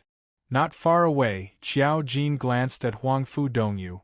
Why did you save him? If he's dead, he's dead. Yiqing Luo raised her lower lip. This third brother of yours is really conceited. He's not my brother. Qiao Jin's face turned cold, and he looked at Huang Fu Qifei with disdain. He thinks that he is talented and strong, but in reality, he doesn't have anything worth showing off. Yiqing Luo laughed softly. So? Leaving Huang Fu Dongyu alive and letting them fight amongst themselves, isn't that better? She really didn't want to ridicule Huang Fu Qifei. He could only say there was a hole in Huang Fu Qifei's brain. Under such circumstances, he actually still had the mood to cause internal strife. After fighting with Huang Fu Dongyu, he went to fight with Ren Jianying. Did he really think of himself as a god? If it was her, even if he was ambitious, she wouldn't show it now. At the very least, they should have waited until they were united against the foreign enemies and dealt with the first wave of enemies before slowly starting their internal strife. Now there was internal strife at the slightest disagreement. After they were done killing each other, she had already slipped away with a bunch of brothers, okay? There must be a hole in his brain. She spared Huang Fu Dongyu's life. After Huang Fu Dongyu found out about Huang Fu Qifei's true identity, coupled with the thrilling escape from death just now, presumably, he would retaliate against Huang Fu Qifei. And now Huang Fu Qifei courted death by arguing with Ren Jianying. Given Ren Jianying's personality, she would probably teach him a lesson at any moment. TSK, what a great show! They should just sit back and watch the crowd. Everything was as Yiqing Luo had expected. Ren Jianying was indeed teaching Huang Fu Qifei how to behave in a matter of minutes. Huang Fu Qifei's awe-inspiring display didn't last more than 3 seconds before he was already held between Ren Jianying's 5 fingers. A dagger slid across Huang Fu Qifei's neck. It scared Huang Fu Qifei so much that his face turned pale, totally unable to maintain his gentleness. Ren Jianying sneered as her lips curled up. Now, are you going to listen to me obediently, or am I going to listen to you obediently? Huang Fu Qifei's neck felt a piercing pain, and he could feel blood oozing out. Chapter 45-77. Yiqing Luo's lips twitched as she spat out a word in disdain. Coward. Huang Fu Qifei's begging words came to a halt. His pale face was stained with a shade of red. It was a flush of embarrassment and anger. He stared fiercely at Yiqing Luo, but he was restrained by Ren Jianying's hand. The show was pressed against his neck. There wasn't much deterrence. Ren Jianying didn't look at Yiqing Luo as she arrogantly curled her lips and looked at Huang Fu Qifei, shaking her head. Not the Ren family, it's me, Ren Jianying. Huang Fu Qifei's pupils shook violently. He naturally understood Ren Jianying's meaning. Not the Ren family. It was her, Ren Jianying. Which meant, Ren Jianying's ambition was much bigger than what he had imagined. Ren Jianying wasn't doing this for the Ren family. She had a bigger target. Thinking of earlier, he had not even made a move and was already subdued by Ren Jianying. His heart skipped a beat. Yes, the Huang Fu family will definitely follow eldest Missy Ren's lead. Huang Fu Qifei was indeed an intelligent man. At this moment, he had made his choice very clearly. What ambition, what unyielding character. None of them were as important as his life. Ren Jianying wasn't afraid that Huang Fu Qifei would betray her as she directly threw him aside. Casually, she threw the show onto the ground. The show was thrown on the ground. The gaze she shot towards Huang Fu Qifei was filled with disdain. Do you know what to do? Huang Fu Qifei held onto his bleeding neck as he stood up with a pale face. Yes. Huang Fu Qifei held onto his bleeding neck as he stood up with a pale face. Yes. This time, he had no chance to retreat. He was utterly defeated. Huang Fu Qifei took a deep breath. He turned his gaze towards the crowd, Yiqing Luo and the rest. He pursed his thin lips as he lifted his feet and walked towards Yiqing Luo's direction. He didn't know if it was an illusion. The moment he moved, a cold glint flashed across his eyes. It was as though a strange, indescribable smile had appeared on Ren Jianying's face. As though she was plotting something. Huang Fuqi Fei felt a chill down his spine. Looking at Yi Qing Luo's direction, he suddenly felt as if he had stepped into the path of hell. Huang Fu Dongyu. Suddenly, the girl opposite him shouted at the top of her lungs. Immediately, the noisy space quietened down. Huang Fu Dongyu looked at Yi Qing Luo in a daze. Yi Qing Luo waved at him and pointed at Huang Fuqi Fei. The main culprit who wanted to kill you is right here. Don't you intend to take revenge? Everyone. It turned out that she had saved Huang Fu Dongyu. Just to let Huang Fu Dongyu restrain Huang Fuqi Fei? Alright, this move was indeed ruthless. It was indeed very practical. Because, after Yi Qing Luo howled out, Huang Fu Dongyu sprinted over. He seemed as if he wanted to take Huang Fuqi Fei down with him. Yi Qing Luo turned her head towards Qiao Jin and winked at him. See that? The reason why I saved him. Qiao Jin. Just say it directly if you're lazy, stop finding excuses. Yi Qing Luo's fingertips brushed past the azure aqua ring on her hand. A wisp of red light shot out from her fingertip. The faint light encircled Yan Xiao Yi and the rest, and after one round, she curled her lips. I'm going to play with eldest Miss Ren, just take care of yourselves. She was just about to move. Long Yunzhan pulled her arm. That Ren Jianying doesn't look right, I'll go with you. The young man's expressionless face had a pair of azure blue eyes, but it was filled with concern. Dear, this chapter has ended, I wish you a happy reading. Big smiley face. Chapter 4578. She smiled and placed his hand into Tong Ziqing's. Just take good care of Ziqing, I am just going over to play. Saying that, she flew towards Ren Jianying's direction. But she discovered that Ren Jianying was speedily retreating backwards. The gaze which she shot towards her was filled with gloating over her misfortune. Ren Jianying's speed was extremely fast. In just a blink of an eye, she had already left this mountain. Her speed was so fast as though there was some kind of dreadful beast in this mountain. Yi Qing Luo's footsteps paused. Her heart inexplicably surged with an ominous premonition. Thinking of earlier, Ren Jianying revealed a strange smile. Her heart thumped furiously. Not good. Everyone leave quickly. She shouted loudly as she turned her head back and shouted at the brothers behind her. Just as she turned around. Just a breath's time. Suddenly, a deafening roar resounded in his ears. Bam! Rumble! The earth quaked and the mountains shook violently, forming a huge whirlpool. The booming sound almost engulfed everyone on the mountain range. Huang Fu family's men immediately cried out miserably. All of them wanted to avoid the earth quaking and the mountains shaking. But just as they were about to move, they were crushed to death by the huge rocks which swarmed downwards. Large pieces of gravel and rocks tumbled down with a crackling sound. This collapsing feeling was totally different from the feeling of falling into the array earlier. It was the surrounding space which had started to shatter. As though it could destroy the heaven and earth, a huge energy swept across the entire heaven and earth. Yi Qing Luo's face turned slightly pale as she speedily released the God Relic's energy to consolidate the barrier which she had set up for Yan Xiao Yi and the others. She stretched out her hand to pull Long Yunzhan. Ah Zhan, let's go first. This place had been a trap right from the start. Ren Jianying was planning to let all of them die here. First, she used the secluded palace's array to trap her and Dmo Xian in the array. Then she lured Huang Fuxing, Qiao Jin and the others to this mountain peak.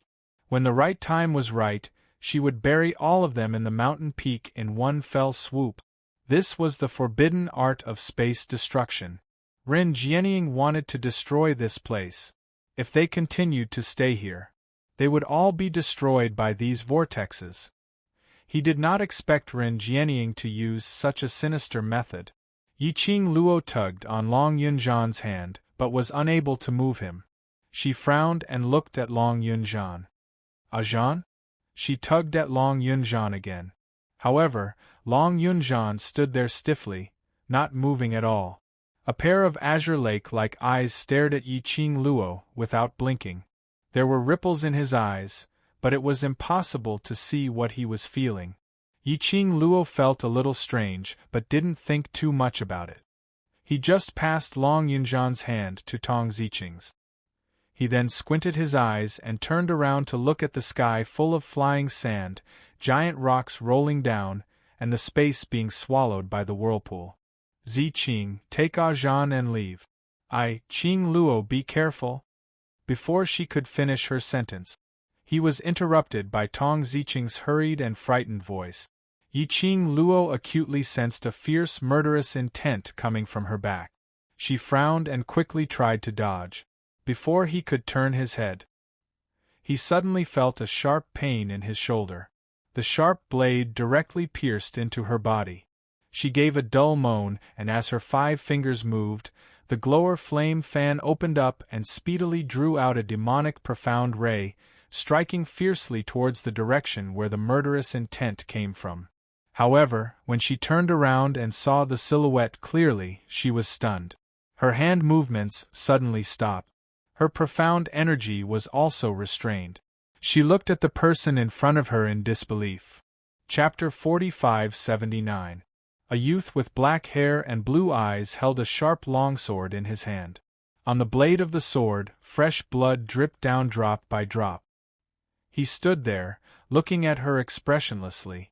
Between his brows, there was an icy coldness. Yi Qing Luo stopped her attack as her body swayed slightly. Blood seeped out of her shoulder. She felt a sharp pain when she moved, causing her facial features to wrinkle slightly. Leader! Tong Ziqing hugged Long Yunjan's arm, her eyes filled with disbelief. What are you doing? She saw it with her own eyes. At the instant when Yi Qing Luo turned around, Long Yunjan picked up his weapon and stabbed towards her back. If it wasn't for the fact that Yi Qing Luo managed to dodge in time, that sword would probably pierce through Yi Qing Luo's heart. How could Long Yunjan possibly make a move on Yi Qing Luo? What was going on? Tong Ziqing's mind was in a mess. She held Long Yunjan's hand tightly and shouted his name loudly. However, in the next instant, Long Yunjan just waved his arm expressionlessly. He threw Tong Ziqing out. He brandished his long sword once again, chopping down horizontally towards Yi Qing Luo. Yi Qing Luo's shoulders were still throbbing in pain. The deafening vibrations and the violent shaking continued. An endless whirlpool. It was already expanding. It was as if it was going to swallow everything in this space. She couldn't avoid it.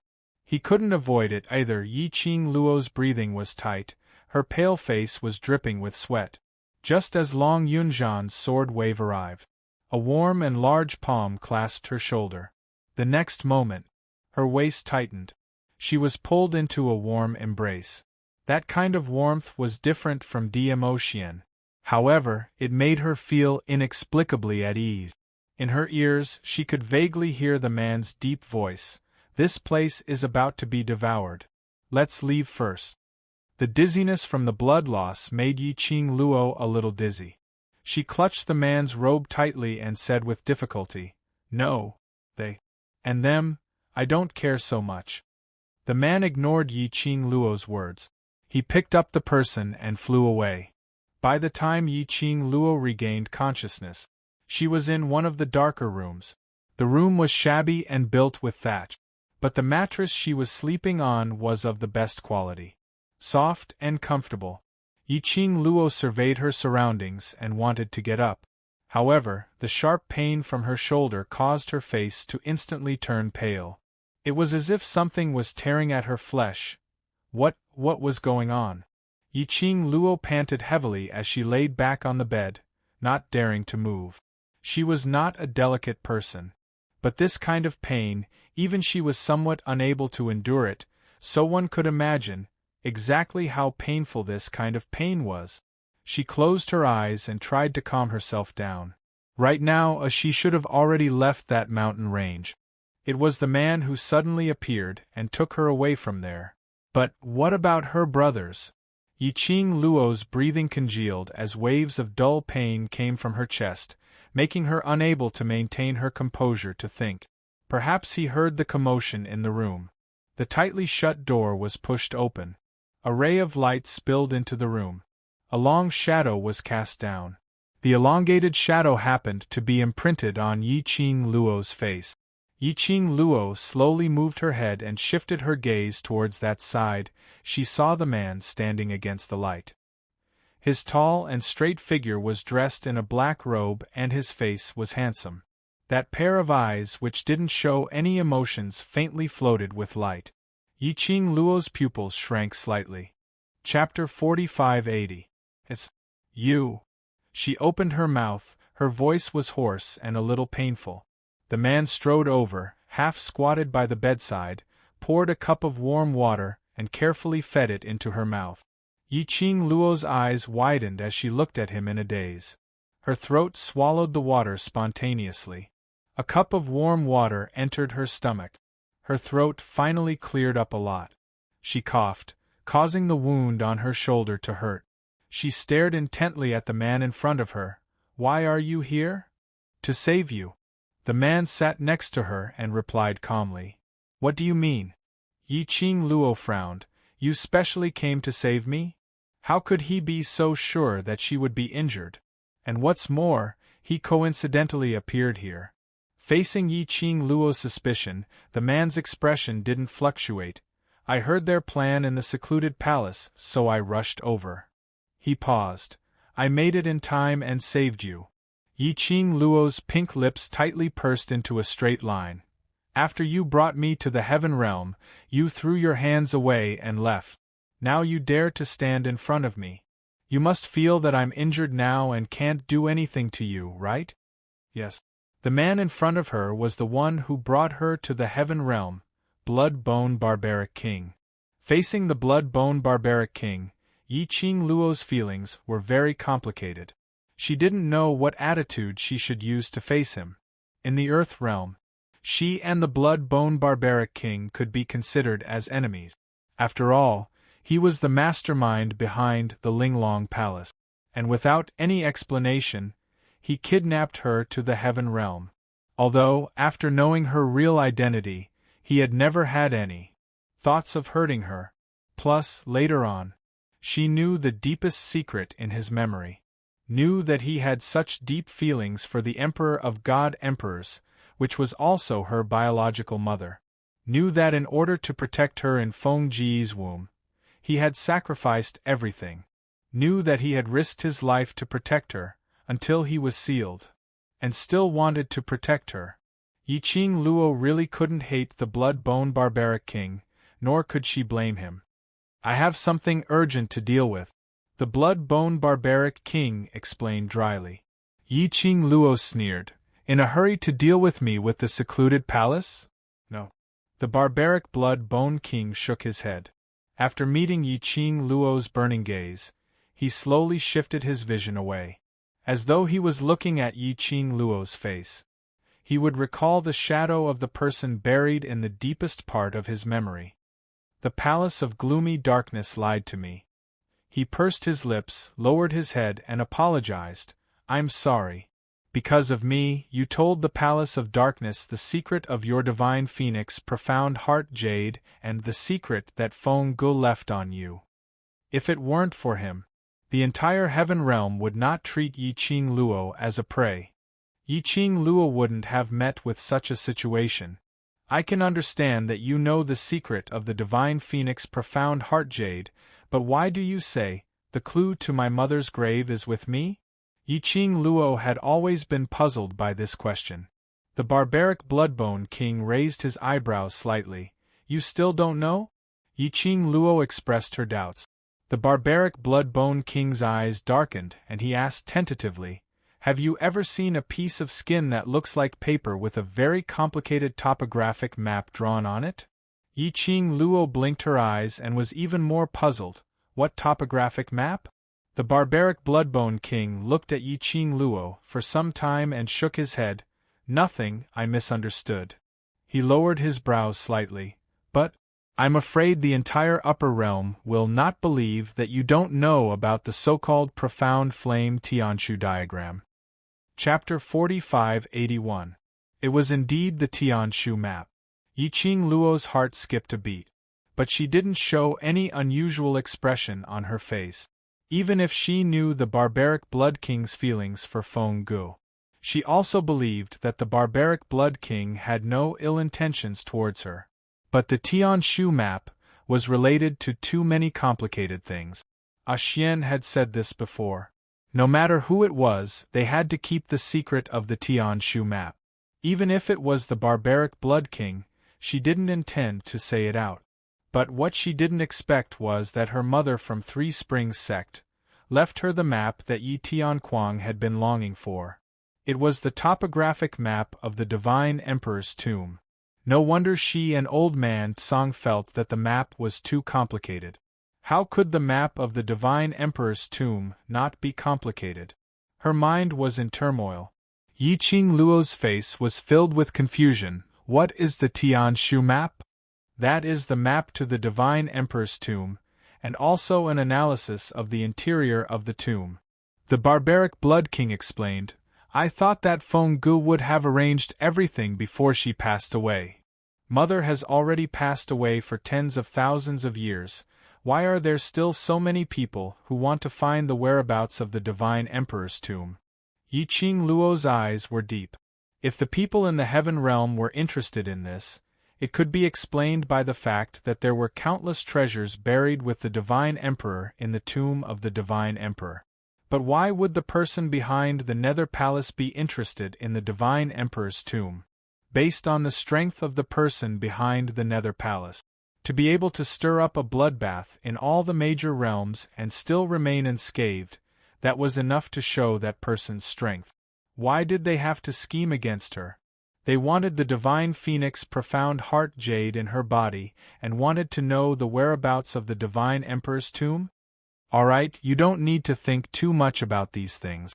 The barbaric Blood King interrupted Yiqing Luo's deep thoughts. The most important thing for you now is to heal your injuries, lest they spread and turn you into a puppet. Yiqing Luo gathered her thoughts and was stunned when she heard the barbaric Blood King's words. My injuries. What happened? What do you mean by turning me into a puppet? I don't know what the Dark Palace did to the weapon that injured you, but they followed the weapon and entered your body, trying to take control of your body. The Bloodbone Barbaric King's gaze fell on her bandaged shoulder. This thing is similar to a goo worm, but it is not a living goo. No wonder, even now, she would convulse in pain whenever she moved. Tampering, take control of her body, damn it, it sounded like the style of the Dark Palace. That kind of rat hiding in the dark only knew how to play this kind of trick. Jean, she thought of the expressionless Long Yunjian stabbing the sword into her shoulder. Yiqing Luo felt a dull pain in her heart. She really couldn't tell if Long Yunjian had done such a thing because he was being controlled by the Dark Palace, or was it because that was what he wanted? Because it was on Long Yunjian. She did not sense any aura of the Dark Nether Palace. His emotionless eyes did not have the dullness and lifelessness of being controlled by the Palace of Darkness. She even saw Long Yunjian's thin lips curling up slightly. She clenched her fingers. Then my injury, can it be healed? I don't know. The barbaric Blood King was very honest. This god can only temporarily suppress that evil qi and the speed of its growth. As for the real solution, I'm not sure yet. Yiqing Luo. Could it be that she could only choose to wait for death? This god is unable to bring you to seek a doctor, so we can only slowly explore. The barbaric Blood King said. 11. Chapter 4582. Now everyone in the upper realm had treated Yiqing Luo as a piece of delicious meat. If they knew her whereabouts, wouldn't they flatten this thatched cottage? Her injury. How was she going to recover? Yiqing Luo pursed her lips tightly and asked again, How long have I slept here? Not long, 2 days. Bloodbone Barbaric King replied, Such a serious injury, you're considered to have woken up early. Yiqing Luo's face turned slightly pale, then, After you saved me, did you return to look for my brothers? Bloodbone Barbaric King shook his head. No, when I brought you away, that place was already on the verge of collapsing. If we were any later, we would have been swallowed by the whirlpool inside. Yiqing Luo abruptly sat up from the bed. The sharp pain in her shoulder made her face scrunch up tightly because of the pain. She gritted her teeth to bear with the pain and got down from the bed. They won't be swallowed. I want to go back. Don't be rash. Bloodbone Barbaric King stretched out his hand to stop her from moving. The wound on her shoulder and the sharp pain of something cutting her flesh made Yiqing Luo unable to avoid Bloodbone Barbaric King's obstruction. Bloodbone Barbaric King pressed her back onto the bed as his face turned slightly cold. Even if you go like this, what can you do? Will they be safe and sound? Yiqing Luo bit her lips tightly as her face turned slightly pale. Her long and narrow eyes seemed to be filled with ice. Bloodbone Barbaric King remained unmoved as he continued to reason with her. Do you know the situation you're in now? Based on your understanding of the secluded palace, don't tell me you can't guess. Based on their understanding of you, they know that you care about your brothers. Once you return to that place, what awaits you is an inescapable trap. Based on your current state, do you think you can still turn danger into safety? Bloodbone Barbaric King's handsome face became more and more solemn. The 5 fingers which were pressing on Yiqing Luo's arm tightened. Qing Luo, you're not so lucky every time. Feng Gu was willing to use his entire life's energy in exchange for a lifetime of peace for you to survive, not for you to squander it like this. When mentioning Feng Gu, Bloodbone Barbaric King's face seemed to be struggling slightly, as though he was restraining his own pain. If I can save him, I will. Do you understand? The man's hoarse voice trembled slightly. Yiqing Luo's pupils contracted slightly. His grip on her arm was very heavy, but it wasn't particularly painful. She could feel his emotions from his trembling fingertip. Yiqing Luo's eyes gradually sunk. There wasn't much light in her eyes. It was very bleak. Her whole body also weakly collapsed on the bed. The barbaric Blood-Bone King seemed to have suddenly regained his senses as he hurriedly let go of her arms and straightened his body. I just don't want you to do anything wrong. Your life was exchanged with Feng Ji's life. Yiqing Luo lay on the bed in a daze. His eyes were wide open. He just stared at the thatched roof. The Blood-Bone Barbarian King opened his mouth, wanting to say something. But when he was about to say it, he pursed his lips. He did not speak again. He sat quietly on the edge of the bed. He knew that based on Yiqing Luo's character, she would definitely not be able to accept this fact in a short period of time. But it had already happened. No matter how hard she tried, there was no way to change the truth. What's more, her current injury still had no way to resolve it. Suddenly, Yiqing Luo's slightly hoarse voice spoke faintly. Don't you hate my mother? Bloodbone Barbaric King had suffered so much pain and had fallen to such a state. It was all because of that Feng Gu, wasn't it? Chapter 45-83. He still remembered the first time he met the Bloodbone Barbaric King. Dmo Xian exposed his identity. When he mentioned Feng Gu, his mouth was calling her a slut. But now, there was a change in his attitude?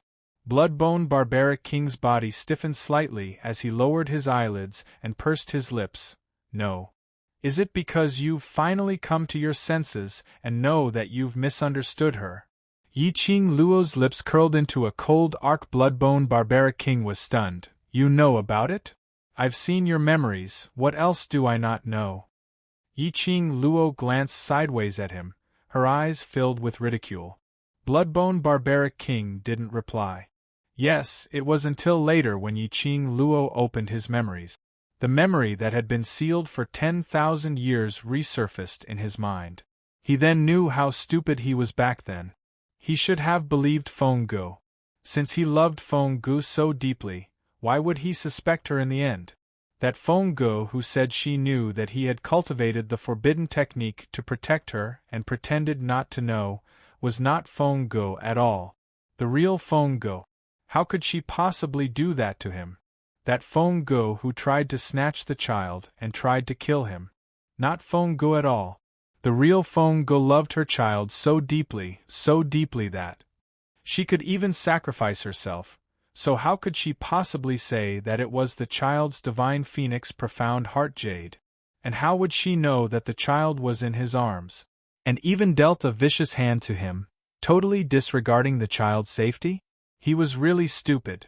So stupid that he only realized now that something was wrong. That Feng Go was a fake Feng Go. The motive was to get Feng Ji's child, which was Yi Qing Luo. Because my life was exchanged with my mother's life, so that's why you tried your best to keep me alive, right? Yi Qing Luo's gaze returned to the thatched roof. Bloodbone Barbaric King responded with a soft N. He immediately reacted to Yi Qing Luo's words. Are you trying to tell me that I want you to live, and you want your group of brothers to live, is the same? Yi Qing Luo struggled to raise her hand. On his finger, the totem of a phoenix spreading its wings faintly flowed. Ah Xian must be looking for me. Bring me along and follow the profound phoenix ring's senses to look for him. Yi Qing Luo said word by word. In her current state, it was indeed not suitable to fight head-on with the palace of gloomy darkness. With Ah Xian by her side, only then could she feel at ease. The barbaric Blood-Bone King looked at the profound phoenix ring and then at Yi Qing Luo. After a long time, he finally said, "All right." Under Yi Qing Luo's urging, Barbaric Blood King carried the person up and placed him into Chi-Chi's soft fur. While he was moving, the wound on his shoulder affected his entire body, causing him to feel a tearing pain. She held it in and leaned against Chi-Chi's back. At this moment, the barbaric Blood-Bone King's expression froze. He looked at a spot in the dense forest in front of him with a cold expression. Who's there?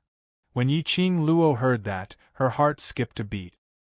He tilted his head slightly and looked in the direction of the Blood-Bone Barbaric King. Barbaric Blood-Bone King stood in front of Yi Qing Luo with a vigilant expression. Very quickly, a figure slowly walked out from that spot. That person was dressed in a green robe, his hair was combed neatly, and his entire body was filled with an elegant and refined temperament. Especially that pair of eyes which looked towards Yi Qing Luo was like glass, dazzling and dazzling. He stood there with a gentle expression. His lips curled into a smile, like a spring breeze, as if it was emitted from his bones. The fastest update speed, hurry up and read it. Chapter 4584. When Yi Qing Luo saw that person, the expression on his face froze and his face turned cold. What are you doing here? I was worried about you. The man's eyes gazed at Yi Qing Luo in a daze, as there seemed to be some kind of tender and affectionate emotions rippling beneath his eyes. Towards his words, Yi Qing Luo didn't have any reaction at all.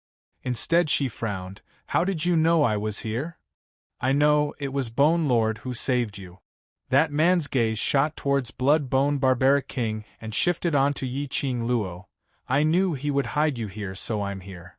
Yi Qing Luo squinted her eyes as a cold glint flashed beneath her eyes, not showing much emotion. When the barbaric Blood-Bone King saw that person, his face was full of astonishment. How do you know about this place? Sorry. The man pursed his thin lips and apologized in a low voice. Master had asked me to follow you before. I realize that whenever you're in a bad mood, you'll come here alone. The barbaric Blood-Bone King's face darkened. From the beginning, that person from the Palace of Darkness has been on guard against me. He didn't even notice that he was being followed. Yi Qing Luo snorted coldly as her brows were filled with faint ridicule. Gu Jingyu, you're indeed a loyal dog. That dark rat asked you to follow him, so you followed him. The man in front of him, wasn't he the Nirvana realm, the young sect master of the Valley of Wind, the palace master of the Dark Palace? Gu Jingyu? Gu Jingyu appeared here. This also meant that the Palace of Darkness already knew of her whereabouts. Hearing Yi Qing Luo's ridicule, Gu Jingyu's brows creased slightly. He gazed deeply at Yiqing Luo's face. His eyes seemed to be filled with the most sincere emotions in the world. Yiqing Luo, this time, I'm specially here for you, Gu Jingyu said warmly. His gentle and elegant smile seemed to be immersed in the warm sun. Yiqing Luo sneered. Does your master want to teach you what it means to take advantage of my illness to take my life? Master didn't ask me to come. Gu Jingyu hurriedly explained. Master doesn't know I'm here. Yiqing Luo only sneered and didn't even have the desire to reply. Obviously, he didn't believe it. As for Gu Jingyu, she did not trust him at all. I'm telling the truth. Gu Jingyu pursed his lips, his face full of hurt. Master, Heed is in closed-door training. Now I'm in charge of the Anyo Palace. I've confirmed that Master is really in closed-door training. That's why I'm here to find you. Yiqing Luo's half-closed eyes suddenly opened. She raised her eyebrows and looked at Gu Jingyu suspiciously. Seclusion? Why are you in seclusion? The person behind the scenes of Abyss Palace, why would he go into seclusion at this time? Gu Jingyu hesitated. For him. After all, his master was his master. He was also one of Master's men. He liked Yiqing Luo, but that didn't mean that he could betray his master calmly. He licked his lips a few times, lowered his eyes and said, I can't say, but I can assure you what I said is all true. What guarantee do you have? Yiqing Luo's gaze was fixed on Gu Jingyu's face, watching his every change of mood. Gu Jingyu was stumped by the question as his mouth opened, and after moving for some time, he muttered, What do you want me to use to guarantee? Anyo Palace. Yiqing Luo's lips curled. I want you to use Anyo Palace as a guarantee. Gu Jingyu's expression changed slightly as a sliver of helplessness flashed past his gentle eyes. This Anyo Palace isn't mine. I'm unable to use Anyo Palace as a guarantee. You said it yourself, your master has already gone into closed-door training. Yiqing Luo gave a teasing smile. Remember, this god stands on website, to prevent from losing. Chapter 4585. Gu Jingyu's expression sunk slightly and the gaze he shot at Yiqing Luo turned deep and complicated. Yiqing Luo, you can use my life as a guarantee, but I can't use my master's painstaking effort as a guarantee. Speaking in such a righteous manner, then why are you standing here? Yiqing Luo laughed lightly and the emotions in her eyes were cold. Gu Jingyu, if you're really that loyal to your master, then you shouldn't appear in front of me. I can't help it. I can't control myself. Gu Jingyu's gentle brows faintly revealed a trace of viciousness. As though he was forced to face this problem by Yiqing Luo's words. He wanted to get close to Yiqing Luo. But he was warned by Chi-Chi's low growl, stopping his footsteps. He stood on the original spot, staring at Yiqing Luo without blinking. Suddenly, he hugged his head and squatted down in pain. I don't want to appear. But I can't control myself, Yiqing Luo. You don't understand, what kind of feelings do I use to treat you? I originally wanted to be a stranger to you, you're right. We're destined to be enemies. We're destined to be enemies. I also want to be as cold and heartless as you treat me. But I can't do it. I can't do it. The minute I heard that you're injured and heard that you're here, Master specially concocted the profound fragrance for you. I couldn't control myself. I want to see you. Want to see you safe and sound. The man's voice was hoarse, filled with despair. It wasn't a confession of love so deep that it was pink, but a confession of despair which made one at a loss and helpless. Listening to Gu Jingyu's hoarse and despairing accusations, the air was filled with silence for several breaths. After some time, Yiqing Luo's curly long and thick lashes moved slightly. Her pink lips pursed before she slowly opened her mouth. Gu Jingyu. Her 3 words made the man's heart instantly lifted up, as though he was waiting to be sentenced to death. That kind of anxiety but also despair. I'm very grateful for your feelings towards me. Yiqing Luo knew Gu Jingyu's feelings towards her, but she didn't expect it to be so deep. She closed her eyes. You know very well that I won't like you. Don't waste the time and opportunities that you should have on me. It's hard to have the best of both worlds. Since you've chosen to stand on your master's side, you should control your feelings. On one hand, you help your master and do things that hurt me, but on the other hand, you sincerely express your feelings to me. I really don't know how to view your feelings. Gu Jingyu clenched his fist. How would he not know what Yiqing Luo said? But, so what if he knew? He knew it better than anyone else. You shouldn't try to have it both ways. At the same time, he was fulfilling his feelings. At the same time, he fulfilled his loyalty. But secluded palace and Yiqing Luo, how could they possibly exist in peace? If possible, he really didn't wish that he would have such deep feelings towards Yiqing Luo. You can leave. Yiqing Luo took a deep breath. I believe what you're saying now, but I don't need your help. From start to finish, she was observing Gu Jingyu's expression. From Gu Jingyu's subtle expressions and reactions, she trusted Gu Jingyu. The person behind the scenes in Nether Palace should have really gone into closed-door cultivation. Of course, there was a possibility that the person behind the scenes in Nether Palace had also cheated Gu Jingyu. Gu Jingyu's expression changed slightly, as though he hadn't expected Yiqing Luo to chase him away. I can save you. What you have on you is the profound Yin fragrance, and if you don't expel it from your body in time, you will become Master's puppet. Dear, this chapter has ended. I wish you a happy reading. Big smiley face. Chapter 4586. I got it.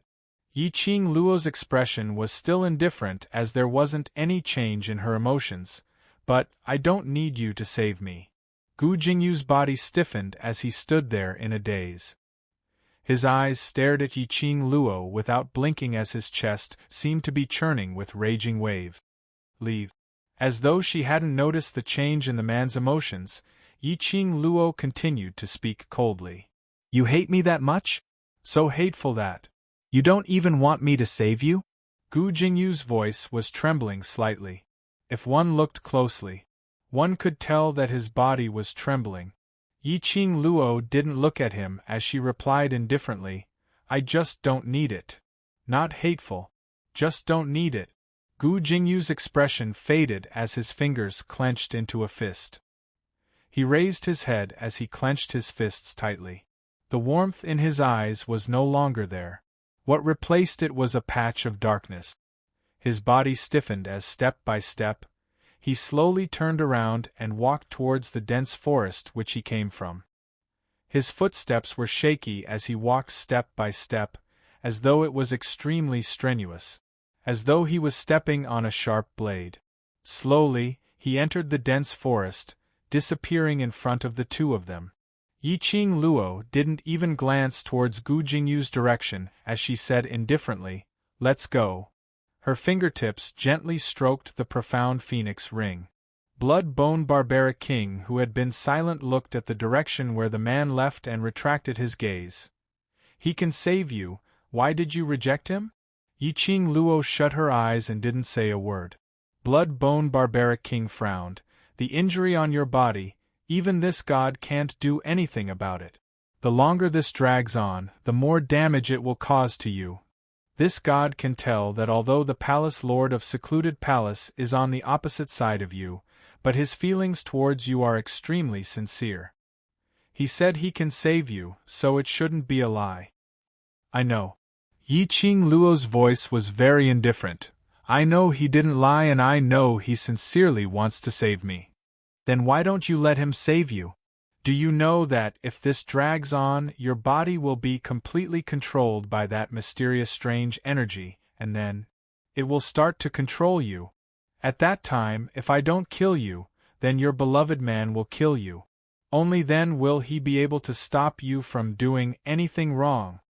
Yiqing Luo's eyelashes fluttered slightly as she slowly opened her eyes. Her long and narrow eyes overflowed with a faint light. Very dark, very deep. It's precisely because I know that I can't let him save me. We are destined to be enemies. The more he cares about me, the more he'll push himself to the point of no return. The person behind the scenes of Gloomy Palace is not a good person. Tolerating him time and time again, there will come a time when he explode. Also, I don't want to owe him anything anymore.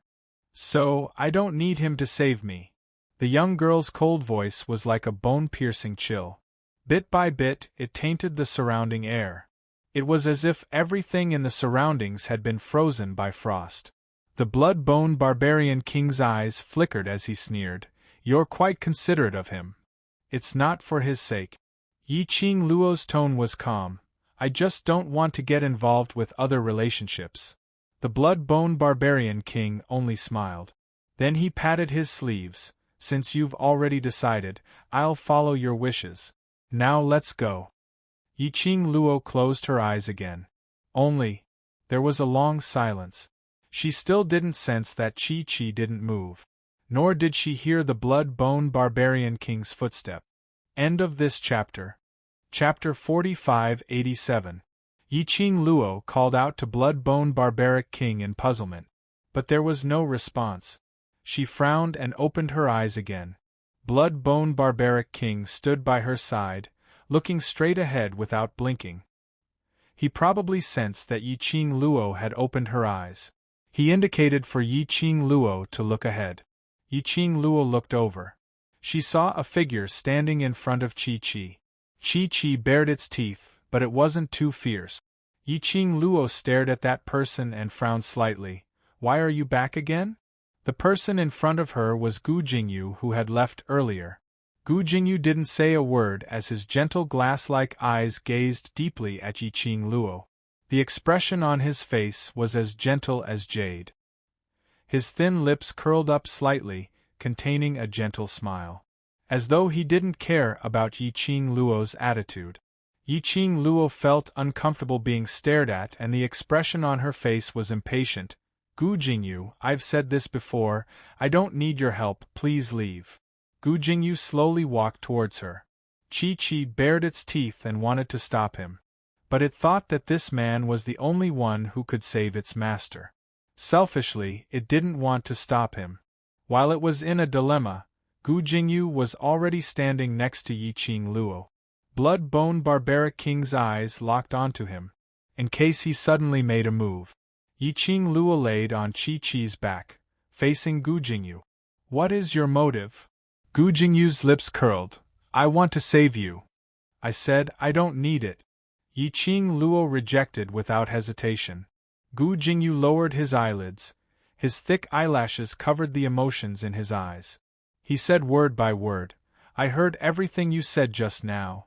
Yi Qing Luo was stunned. He was referring to what she and blood-bone barbaric king had said earlier?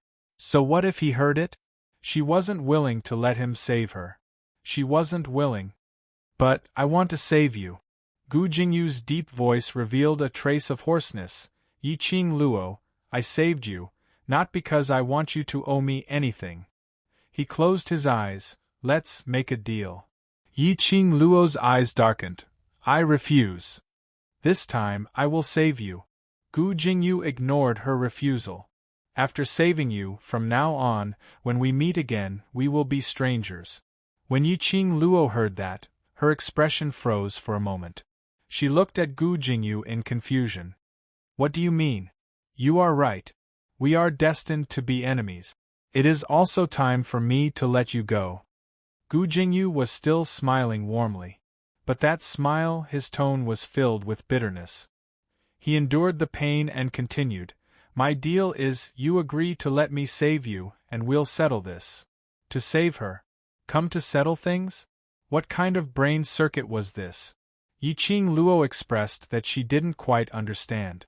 Gu Jingyu pursed his lips tightly, as he paused every word, as though he was declaring his determination for Yi Qing Luo to hear, and also for himself to hear. After saving you. The next time we meet, I will not feel any pity for you. So, after I save you, the next time we meet, don't believe anything I say. Everything I do will be based on my master's standpoint. Between you and me, there will be no more friendship. When Yiqing Luo heard what he said, she somehow felt that something was amiss, as though he was saying his last words. Her slender brows creased even tighter. Gu Jingyu, I said this before, I don't need you to save me. Don't need me to save you means you don't want to sever all ties with me, right? Gu Jingyu's eyes shone. Chapter 4588. Happy New Year automatically refresh at 6 in the morning. Pei Xing slowly lowered his head, his face filled with pain and confusion. Seeing that he did not reply, Yiqing Luo curled her lips into a smile. However, there was a hint of mockery in his laughter. Why don't I give you an idea? Although he felt that Yiqing Luo's laughter was a little strange, there was also an inexplicable pain in his heart. But hearing Yiqing Luo's words, Pei Xing swiftly raised his head and looked at Yiqing Luo. The moment he raised his head, he met with Yiqing Luo's smiling yet not smiling eyes. That pair of eyes that were as deep as the abyss were very black. It was the kind of extreme darkness. Her eyes were obviously seductive and seductive. However, it made people tremble with respect and fear. Why don't you just throw away the mess that is treasure gathering and just walk away from it? Anyway, you're going to the heaven realm, so it doesn't matter what happens here, right? These people came here because you're a branch family member of the Huangfu clan. Even if you leave with the Huangfu clan and leave this mess behind, I'm sure they won't blame you. After Yiqing Luo finished her words, she propped up her chin as she looked at him with her curved eyes. There was a smile on his face. However, Pei Xing could sense the coldness in that smile. The two customers who were registering at the side, can't you be more considerate of them? They were still there. Was it really a good idea to reveal the purpose of their visit like there was no one else around? No. No way. He almost blurted it out. Pei Xing widened his eyes and shook his head forcefully. Absolutely not. The Treasures Exchange Hall was his father's blood, sweat, and tears. 5 years ago, because of the framing of Zhongqing trading firm, his father had ruined the reputation of Ju Bao. Now, treasure gathering has finally returned to everyone's line of sight. I absolutely cannot let treasure gathering's reputation be tarnished. Leave the mess behind and walk away. How could he do it? Yiqing Luo smiled. This time, there was a different gentleness to her smile. She was still holding her chin. He was in the same position as before. It was just that the aura emitted from his body was slightly restrained. Since you feel that this method is not feasible, then, what are you going to do? Yiqing Luo asked with a smile. Pei Xing fell silent again. Yiqing Luo didn't urge him to reply at all. A moment later, in this strange atmosphere, Pei Xing moved his mouth and softly spat out a few words. I will stay in the land. Yiqing Luo raised her brows and continued to smile. No regrets? Pei Xing wanted to say that he didn't regret it. But when the words reached his mouth, it was as if something was stuck in his throat, and he couldn't spit them out no matter what. Don't you regret it? He didn't know. He really didn't know. Yiqing Luo laughed out loud at this moment. The hand she used to support her chin had already changed to the back of her hand to support her temples, looking very lazy. You don't answer, but you already have the answer in your heart, don't you? Yiqing Luo's straightforwardness made Pei Xing's face turn slightly pale. He clenched his fists tightly, opening and closing them again. Yiqing Luo brushed a strand of hair which was hanging by the side of her ear as she laughed softly. Since you already have a decision in your heart, then you should be clear on what you want to do next. Chapter 4589. The wound on the young lady's shoulder had started to fester. A patch of black festering skin formed a sharp contrast with the fair skin beside. The most horrifying thing was, it was the festering wound. Strips of thread-like, worm-like things meandered around, twisting and twisting. Constantly twisting around that large patch of wound. It was extremely ghastly. Every time that thing twisted and twisted, it would twist and twist. It made the young lady suck in a breath of cold air. Her body was trembling. Bloodbone Barbaric King took a look at Yi Qing Luo and then looked at Gu Jingyu, following that. His arm moved. A gravitational force landed on Yi Qing Luo's neck. You! Gu Jingyu's pupils contracted as he subconsciously stretched out his hand to block it. Bloodbone Barbaric King was sure that Yi Qing Luo had really fainted before he spoke calmly. She's an alchemist, medication won't have any effect on her. Gu Jingyu swallowed back the words he was about to say. It wasn't hard to see the worry in his eyes towards Yi Qing Luo. Bloodbone Barbaric King didn't beat around the bush. Can you really save her? I can. Gu Jingyu nodded his head confidently. But if one listened carefully, one would be able to hear the slight tremble in his voice. Her wound has already worsened, we must act as soon as possible to expel the profound fragrance. Bloodbone Barbaric King pursed his thin lips slightly as he stared at Gu Jingyu quietly. On what basis do I believe you? Her injury can't wait any longer. Gu Jingyu revealed an anxious look.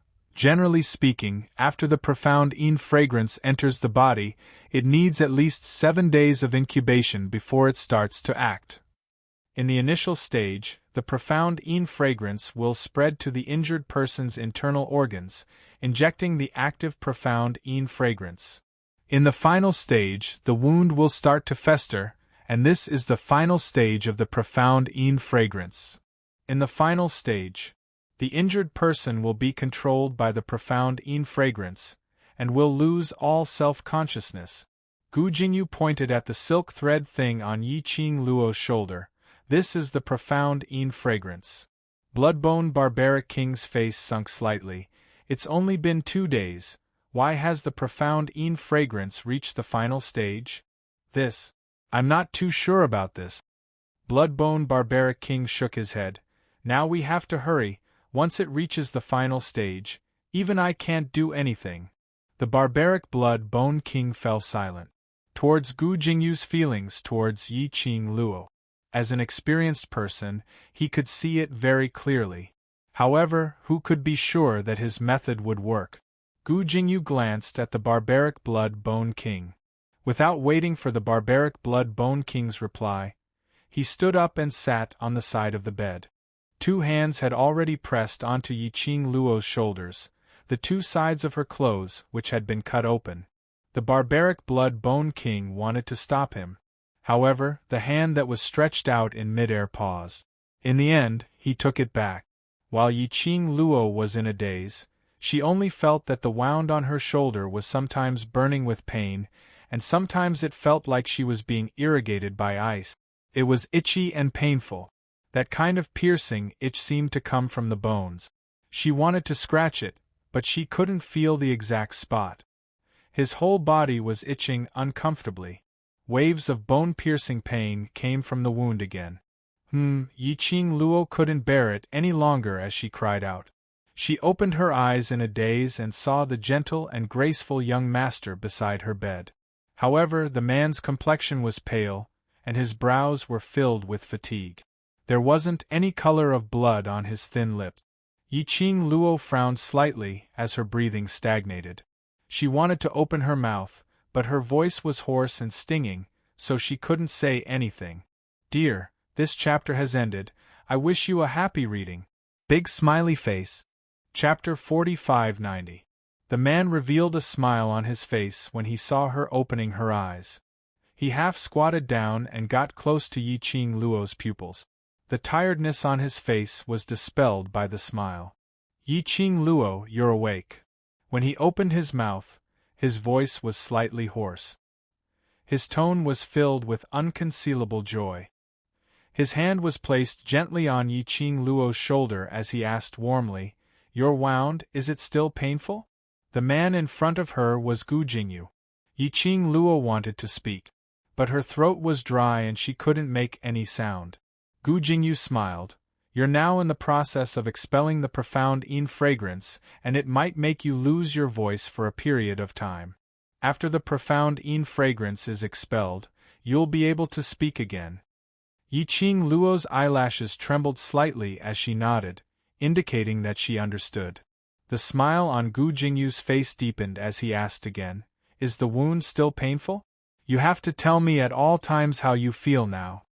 Yiqing Luo pursed her pink lips and didn't reply him. Instead she raised her eyes and met his eyes. The look in her eyes was very cold. No words. Gu Jingyu could tell what she was trying to express. I said before, I don't need you to save me. The expression on his face only dimmed for a moment and very quickly he raised his smile. Then just treat it as I'm forcing you. You don't need to have any psychological burden. Yiqing Luo's eyes sunk even deeper. Gu Jingyu looked at her deeply as he smiled. I know you won't have any psychological burden. It's just that I simply wanted to save you. Now that I've already saved you, no matter how angry you are, you can't change the truth, so you can only accept it. Yiqing Luo's eyes sunk as she looked at him for some time before shifting her gaze away, too lazy to look at him. Gu Jingyu sat by the bedside as his face was filled with a warm smile. In less than 3 days, the profound yin fragrance in your body will be completely expelled, and it won't affect your body at all. Yiqing Luo still didn't look at him. Gu Jingyu didn't mind. He just sat by her side as he rambled on. He could keep on talking. He didn't care if Yiqing Luo gave him a response. As long as Yiqing Luo was by his side, he would feel extremely satisfied. Until Gu Jingyu spoke alone for about an hour. Yiqing Luo then moved slightly. Her line of sight looked around. However, it didn't land on Gu Jingyu. Bone King is trying to find out the news of Venerable Sovereign, and he's trying to find out if your brothers are still alive, Gu Jingyu answered, seeing that she was looking for someone. Hearing his words, Yiqing Luo's gaze was fixed in front for some time. Only then did she slowly shift her gaze back to his face. The girl's eyelashes fluttered gently like butterfly wings. His eyes seemed to be flowing with rippling brilliance. Gu Jingyu's eyes were filled with the young girl's beautiful face. Even if the girl didn't put on any makeup and looked sick. However, it still seemed to be able to drill into the depths of his heart. This time, Gu Jingyu was the first to look away. He shifted his gaze away and looked unnaturally towards the front as he pursed his lips and asked, Yiqing Luo, the words that I said earlier are all serious. After today, you and I have nothing to do with each other. If we meet again, I hope you can forget what happened today. How you treated me in the past, treat me the way you treated me in the future. Yiqing Luo knitted her brows tightly. Not knowing why. She felt that his words had some deep meaning. But she couldn't tell what he was trying to express. Dear, this chapter has ended. I wish you a happy reading. Big smiley face.